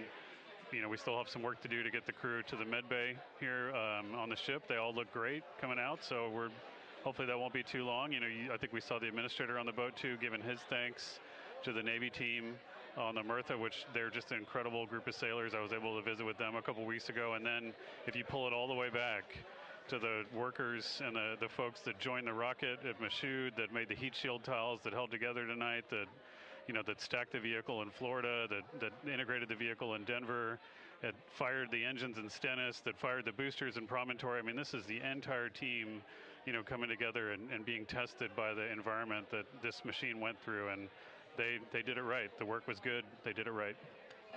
You've said in a number of briefings, of course, and in other forums that this is just the first step. The cadence has to step up, as the administrator has indicated. Now, it's a little early for the full report card on how integrity did, but did this mission ultimately, from your eyes view, exceed expectations? It absolutely did. I mean, I was waiting to talk about this until we're in the water, and I think we still have, again, work to do to bring it in and really kind of go through it bolt by bolt and see what we learned. But I mean, so far, given what we learned during the mission and given how we performed on ascent, on entry, I always think about energy in terms of the states that you worry about the most, and every time we put these machines through these incredibly energetic states, they came through. So I'm fairly confident that we made a big step tonight to get us on the path towards the surface. I think the path to the surface is open now. We do have to do all the work, and we'll make sure we talk about that as cleanly as we can. We learned a few things during the mission, but I have to tell you, this was an incredible test of an incredible machine. From an American psyche standpoint, the Empire State Building was lit up red, white, and blue tonight. Our coverage was seen on baseball stadiums around the major leagues. How captivating was this experience for the American people, for the world, in fact, as we return to the moon? I have not been able to watch a lot of the coverage as we've progressed through the mission. I will tell you, just from my witness in Florida before launch, and then seeing the people's faces here, and then reading where I can about how things are going. I think this has been a gift to the world from NASA. NASA has given the world a gift, proving to folks all over the place, especially young people, and that to me is what this is really about. Young people, when they see what we can do when we work together, when we have teams that collaborate, that it doesn't matter how hard the problems are, we can solve them. I'm hopeful that Artemis II, as folks witness what we were able to do with this incredible crew, this incredible team that we've birthed into the world, scientists and engineers and artists that have been inspired by this. And even if they don't come work in the program, which separately they should come work in the program because Lord knows we need the help, but even if they don't want to come work in the program, hopefully they grow up to recognize they can do amazing things when they work together and contribute to society and be good citizens and really change the way, the challenges that are coming in the world are overcomable if we work together like this. And one final question. Flying to the moon, we did it. We've done it again this past week and a half or so. But the engineering that went behind the design of this mission and the precision, the pinpoint precision of this vehicle entering that entry corridor, it's almost mind-boggling. Yeah, it is incredible when you think about the energies involved and the uncertainties involved. That when we inserted the vehicle into orbit, it was 99.2% down the middle. When we dropped the vehicle right on top of the fleet here, our guys knew exactly where to go, but the guidance was perfect. And it's interesting. I've got this question a lot over the last few weeks about, we did this before 53 years ago, and that I think it is a reasonable thing to contemplate, like what's gone on since then. And what I'd tell you is, when we did Apollo, which again, the more we learn about what they did, the more magical it seems what they were able to accomplish given the technology and the learnings that they had. But when we did Apollo, the architects of Apollo, Gilbert, Seaman, von Braun, Mueller, what they really, really wanted to do, as they were contemplating what it meant to expand our range of action to the lunar surface, what they wanted to do was learn how to live and work in space for a long time. They wanted to do that first before they were confident they could expand their range of action to the moon. Now, of course, the politics of the time and the mission at the time was different, and so they had to go straight to the moon and bring people home. And then after that, the program kind of lost its momentum. But after that, NASA kept moving along those paths, right? So we recognized during Apollo that reusability was going to be important. We spent a lot of money on those machines, and we spent a lot of money on these machines here. Even though, but we recognized that reusability was important, which is why we built a winged space plane called Space Shuttle, and then we used that reusable machine to build a space station. And we learned for 25 years how to live and work in space, and have been able to develop technologies that can enable exploration. So really, what I think is now, 53 years later, we're at the point where the architects of Apollo would have been pleased that we're now ready to actually go back to the moon and go back to stay, because we've learned all the things we needed to learn. There's a lot of people pleased here tonight, and we really thank you for joining us. Ahmed Shathria, NASA's Associate Administrator, as we begin to hoist the crew onto the helicopters to head back to the recovery ship. Thank you very much. Thank you, congratulations, Ahmed.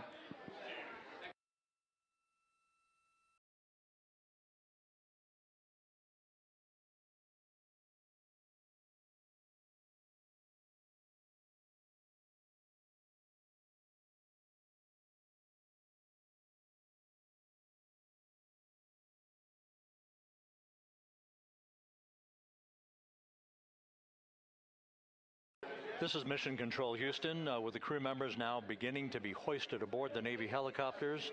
Let's go to Megan Cruz aboard the USS John P. Murtha, who will take it from here.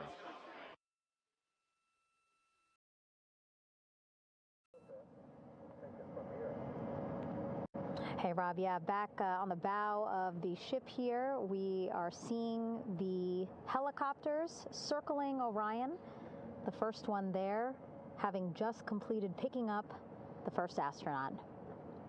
Helo 2 now, hovering just 40 feet above the front porch, lowering a recovery specialist out of the helicopter. That person will touch down in the front porch just there.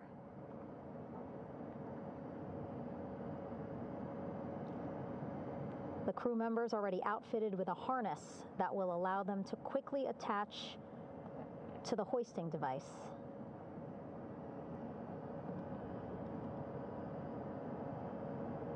Look at the power of those blades throwing water out at the center there, the front porch, with now 3 astronauts and the recovery specialists. Again, crews already outfitted with a harness vest. And here we go. Second astronaut now off the front porch, getting hoisted into the second helicopter.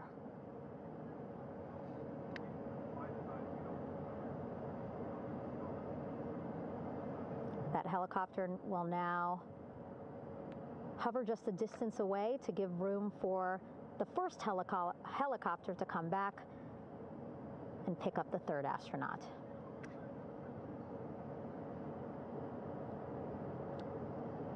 As we wait for that helicopter to come back, make its way back around, just want to mention that the President of the United States called our NASA administrator today while he was on the ship, just minutes after we interviewed him live on our coverage, and congratulated him and NASA on this history-making moment tonight. Helicopter 1 again hovering 40 feet over the front porch. We will soon see another recovery specialist getting lowered onto the front porch.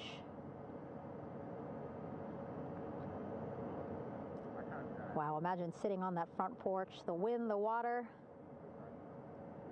But again, the recovery team determined that a helicopter flight back to the ship here would be safer, faster, and more comfortable for our crew who just completed a 10-day mission around the moon.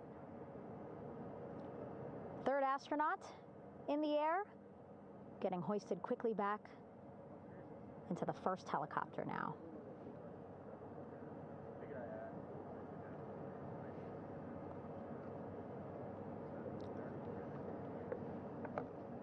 That first helicopter now on its way back to the ship here. We will soon see it land in just a few minutes.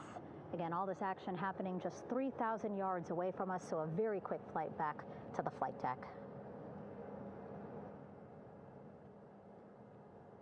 And now the only person left on the front porch, Commander Reid Wiseman. That second helicopter now making its way back over to the front porch. Here it comes.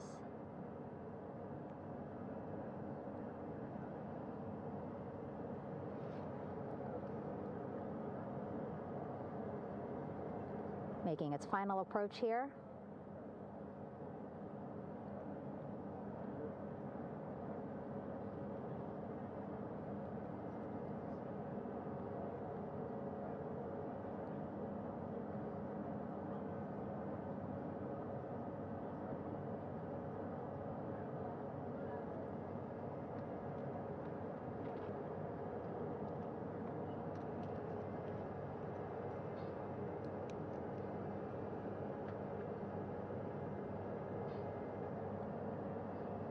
The last astronaut, Commander Reid Wiseman,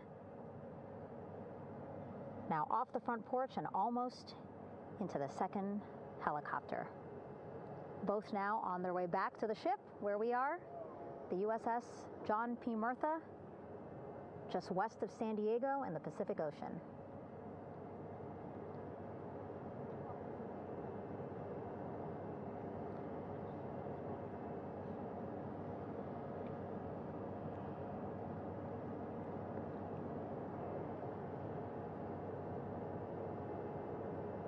Exciting to see our 4 crew members minutes away from landing on the flight deck here on the recovery ship. 550 people on this ship, excited, ready, anxious, looking forward to welcoming this crew aboard.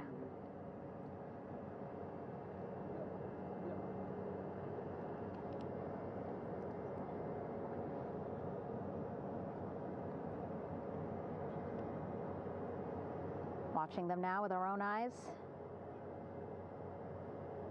Close to the ship here. Hearing them begin to hover on the flight deck, which is just across from us, here on the bow.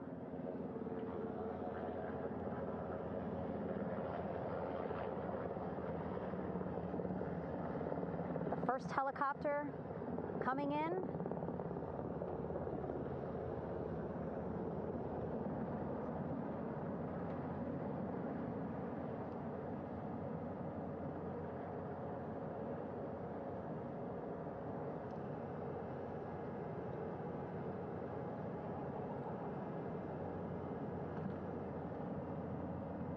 And wheels down.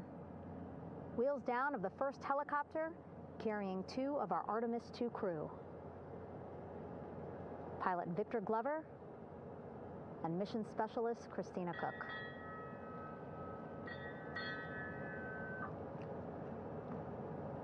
Kilo 1 on deck reported on the recovery loop.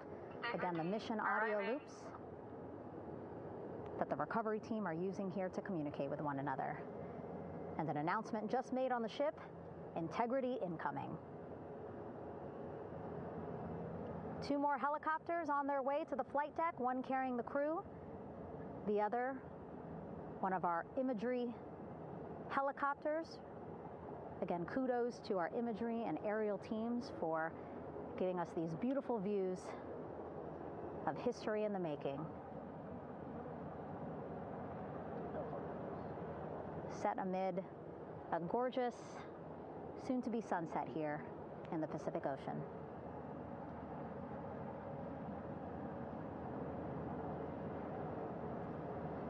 The second helicopter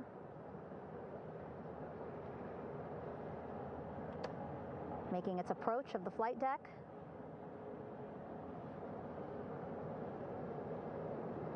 Plenty of people here on the bow with their cell phones out, filming this moment.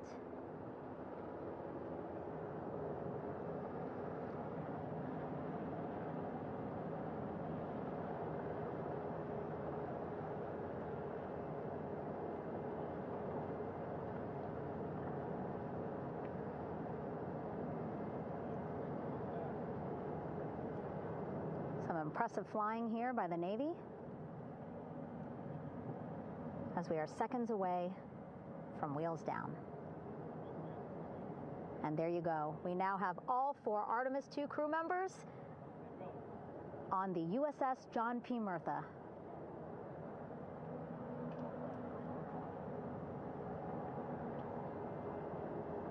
I'm sure they're happy to be out of the water and on this recovery ship with, again, 550 people on board, ready to welcome them home. But first, as we've been saying throughout the broadcast, just making sure the crew feel good. We reported that they were feeling good when they were in Orion, but those were just initial, quick, verbal assessments of how they're feeling. Their destination tonight, the medical bay here on the ship, right after we power down the helicopters here.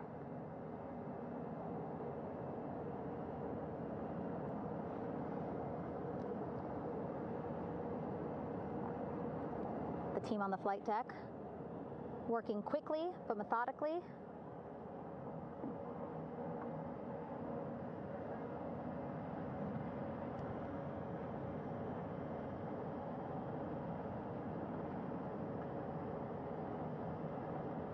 Waiting for just one more helicopter to touch down.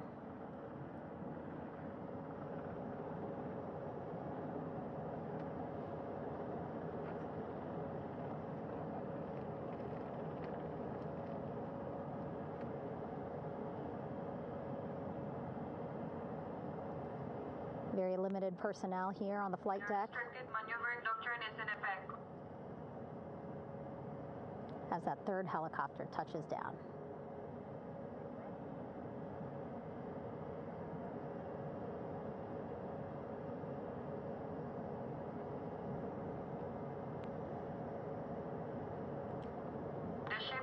Flight quarters.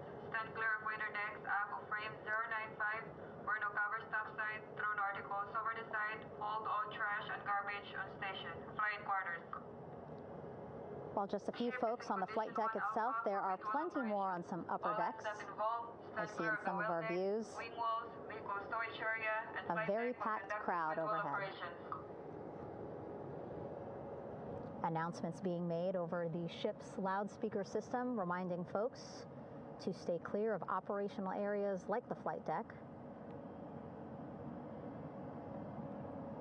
so that teams can work quickly to get the crew off of the helicopters and into the medical bay.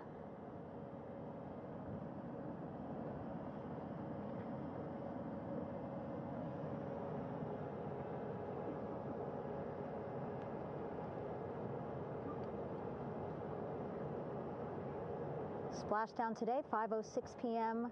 Pacific time. We are within 2 hours of that splashdown time, and already we have all 4 crew members on the flight deck of the USS John P. Murtha.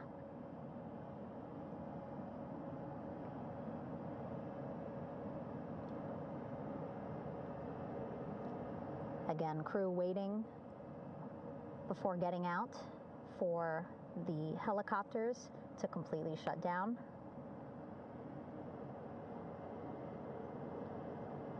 Safety, of course, very important to NASA and the U.S. military.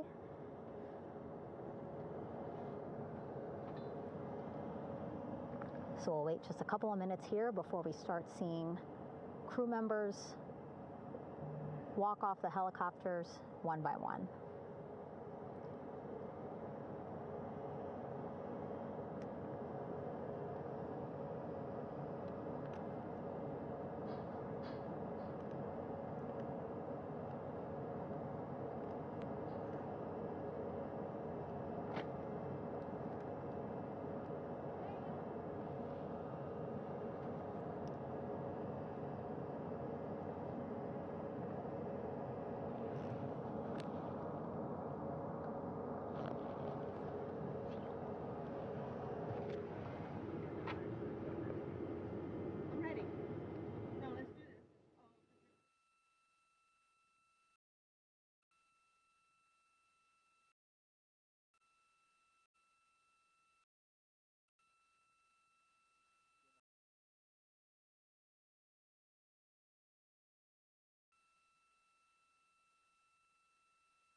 All right, and now here we see pilot Victor Glover and mission specialist Christina Cook sitting on the edge of one of the helicopters, looking in great spirits. That familiar smile and laugh from Victor, I can see it from here. Christina, I'm sure, feeling the same way, just blocked a little bit by our camera here, but we'll see her here shortly. A photographer taking their pictures. Victor saluting folks on the flight deck. They look like they're in great spirits. Happy to be home, I'm sure.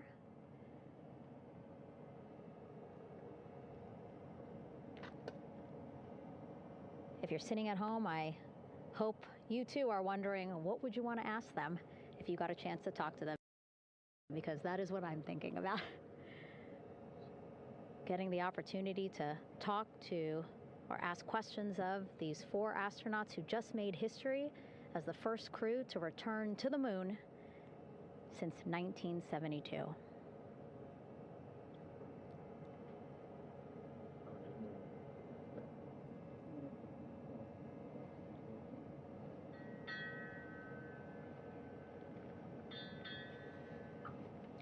There we see Christina there, also smiling, finally peering out, waving at the cameras. Hello to you too, Christina, yes. Welcome back. Welcome, welcome home.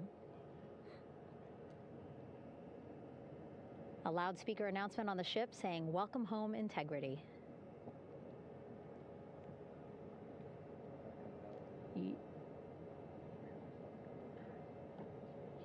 Victor in great spirits. I can't see who he's talking to, but I kind of think that he might be talking to his other 2 crew members. Shouting from across the flight deck, congratulations to one another.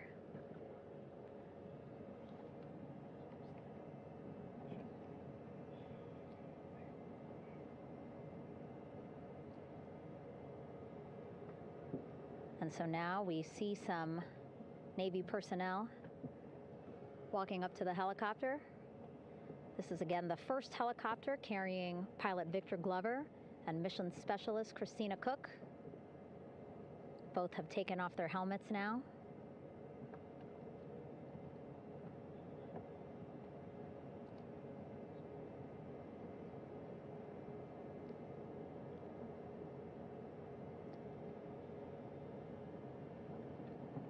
Some pictures, video to catalog this historic moment. A beautiful sunset just behind them here in the Pacific Ocean. Golden hour. These pictures will be beautiful.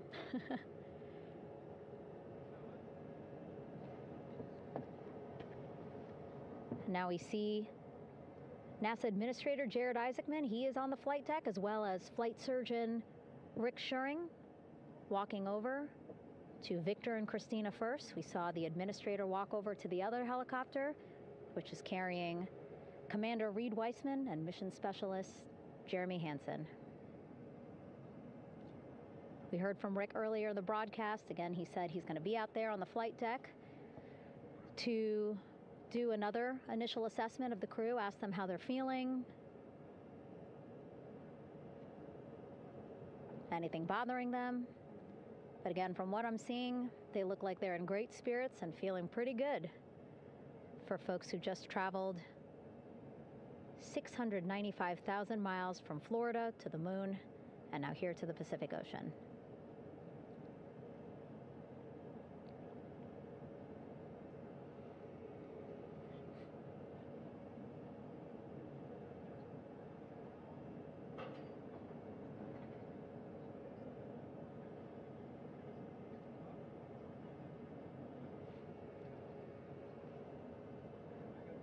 We're now seeing NASA Administrator Jared Isaacman walking across the flight deck. He had been talking to Reid and Jeremy, now approaching Victor and Christina. A hug from Victor, a hug from Christina. What a moment that we're getting to experience together.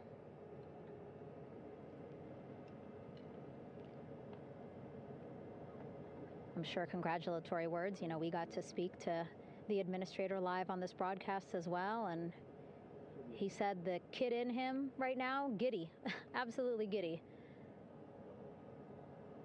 at what we were able to accomplish today. Returning them home safely and in good spirits after a 10-day mission around the moon. And here we go. We're seeing Jeremy walking, waving across the flight deck, now on his way to the medical bay.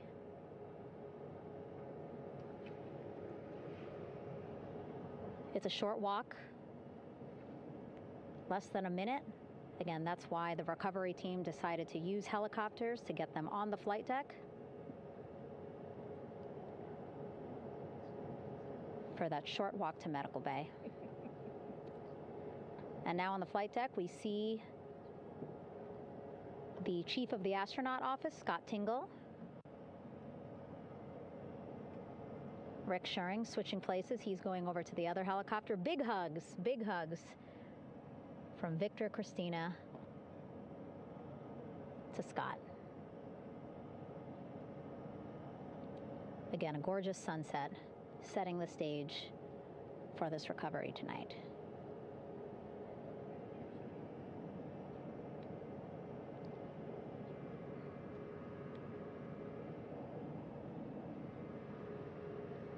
right. And now here we are, Christina, making her way, looking thankful, grateful, happy to be home.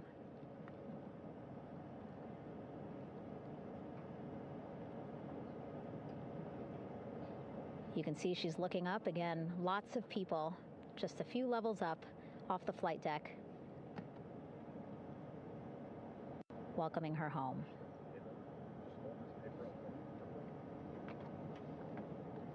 Scott holding the door like a gentleman, but back on his way to the other crew still on the flight deck.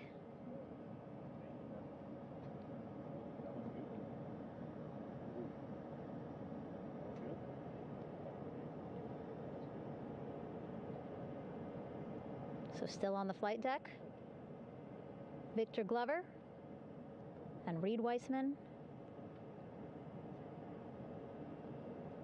It looks like Victor will be the next one headed to medical bay. More hugs, more hugs. He's a hugger.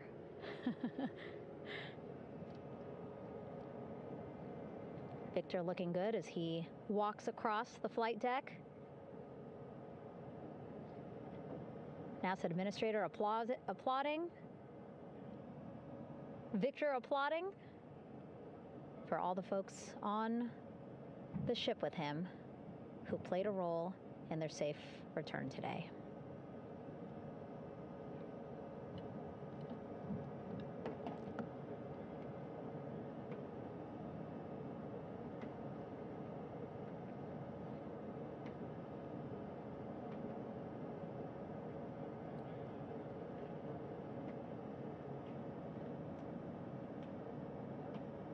And finally, just one Artemis II crew member left on the flight deck, Commander Reid Wiseman.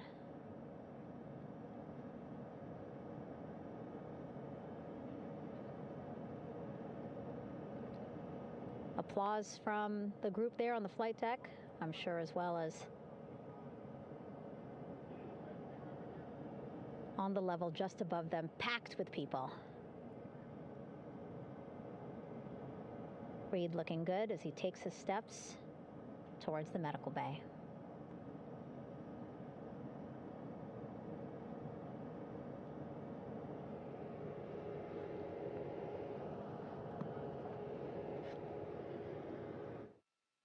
See our 4 Artemis II crew members back on the ship. Again, now they will head into medical bay, where they will be assessed by flight surgeons from both NASA as well as the Canadian Space Agency. A more in-depth assessment. When they get to medical bay, they will each have their own nurse. They will be helped out of their suits. And then again, we'll check to see that they're feeling good. Make sure it's not just adrenaline, but that they are feeling good from their long journey back from the moon. Beautiful shot of that sunset, illuminating our flight deck.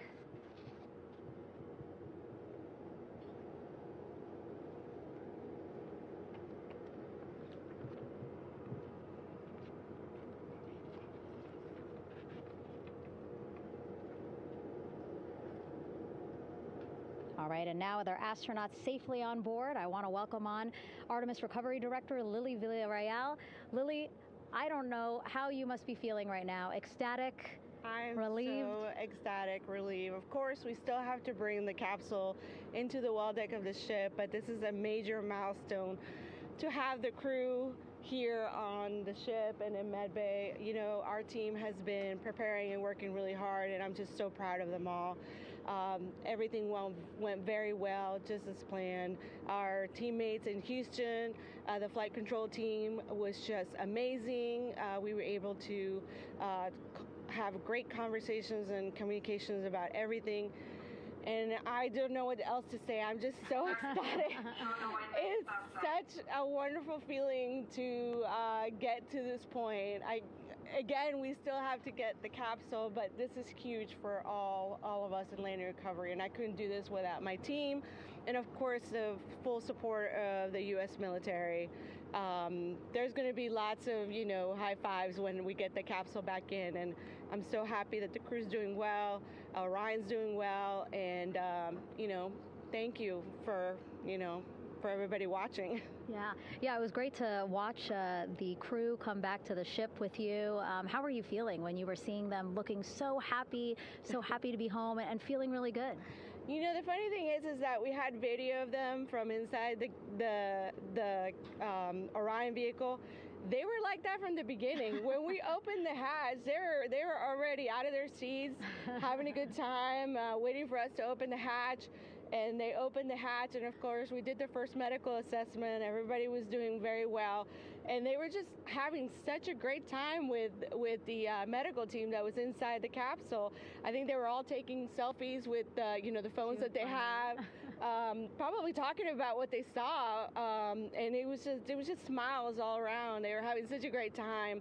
And then we put them on the front porch when we were ready to put them on the front porch. And again, you could see they were just so ecstatic to be home and talking to everybody.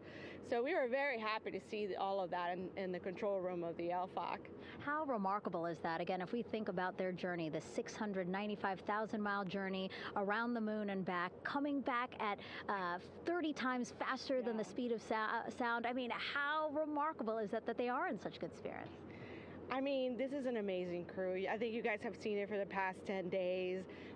They're wonderful people, and we're so happy that they brought us along on that ride. And I can't wait to see all the additional videos and pictures that they have that, we'll get a hold of now that they're back on the ground. And I can't wait to hear how, a little more than what we saw on the press briefings from the crew about what they saw. It's just fantastic.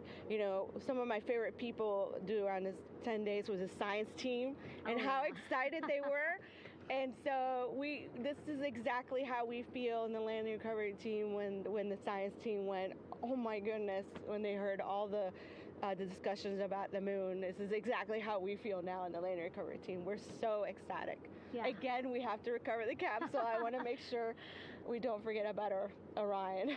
Lily's all about business. She's thinking about what's next. But yeah, speaking of these 10 days, I mean, we have been along for the journey with them, live with them 24/7 for 10 days, and just really seeing the engagement that we've gotten from around the world. What do you hope people take away from this mission? I think that's fantastic. So, my story was that I went to the Kennedy Space Center. I was born in Colombia. I was 10 years old when we moved to the United States, but when I was 7, my family took me to the visitor center, and that's when I learned about Apollo. And we went to the moon, and I learned about astronauts, and that story was what really fueled me to want to do STEM and want to be an astronaut. And I think that this Artemis program is going to do exactly what what girls, my age back then is 7, young people right now, girls and even like young men, obviously. But we want to empower people to know that you can do this, right? If you want to come and work for NASA, if I did it, they can do it. And Artemis program is just going to inspire everybody. And I'm so happy about that. Yeah. Like Apollo inspired me. Thank you so much, Lily. Really appreciate you being here. As you said, still a lot of work to do. 5 to 6 more hours to recover Orion that's still out in the water. So I'll let you get back to it. But you had beautiful words to say again. We hope that this inspires people. We hope that you come and join us at NASA and accomplish great things with us in the future. Yeah. Back to you, Rob. Thank you, Megan, and safe sailing out there in the Pacific. Here in Mission Control, it is now all quiet. The team of flight controllers and all their support personnel have left the room to enjoy the aftermath of a textbook touchdown by Integrity that splashed down in the Pacific right on target to complete this historic flyby of the moon, the Artemis II mission.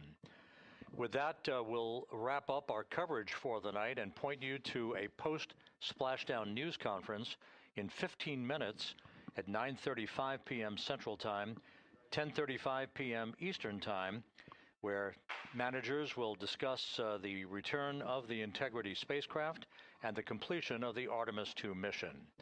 With that, we'll wrap up our coverage for this evening and historic mission in the history books. This is Mission Control Houston.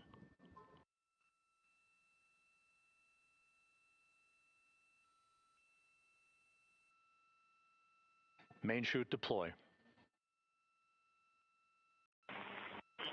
And we have 3 good main chutes. Houston Integrity, splashdown, sending post-landing command now. Splashdown confirmed. Copy splashdown, waiting on VLDR.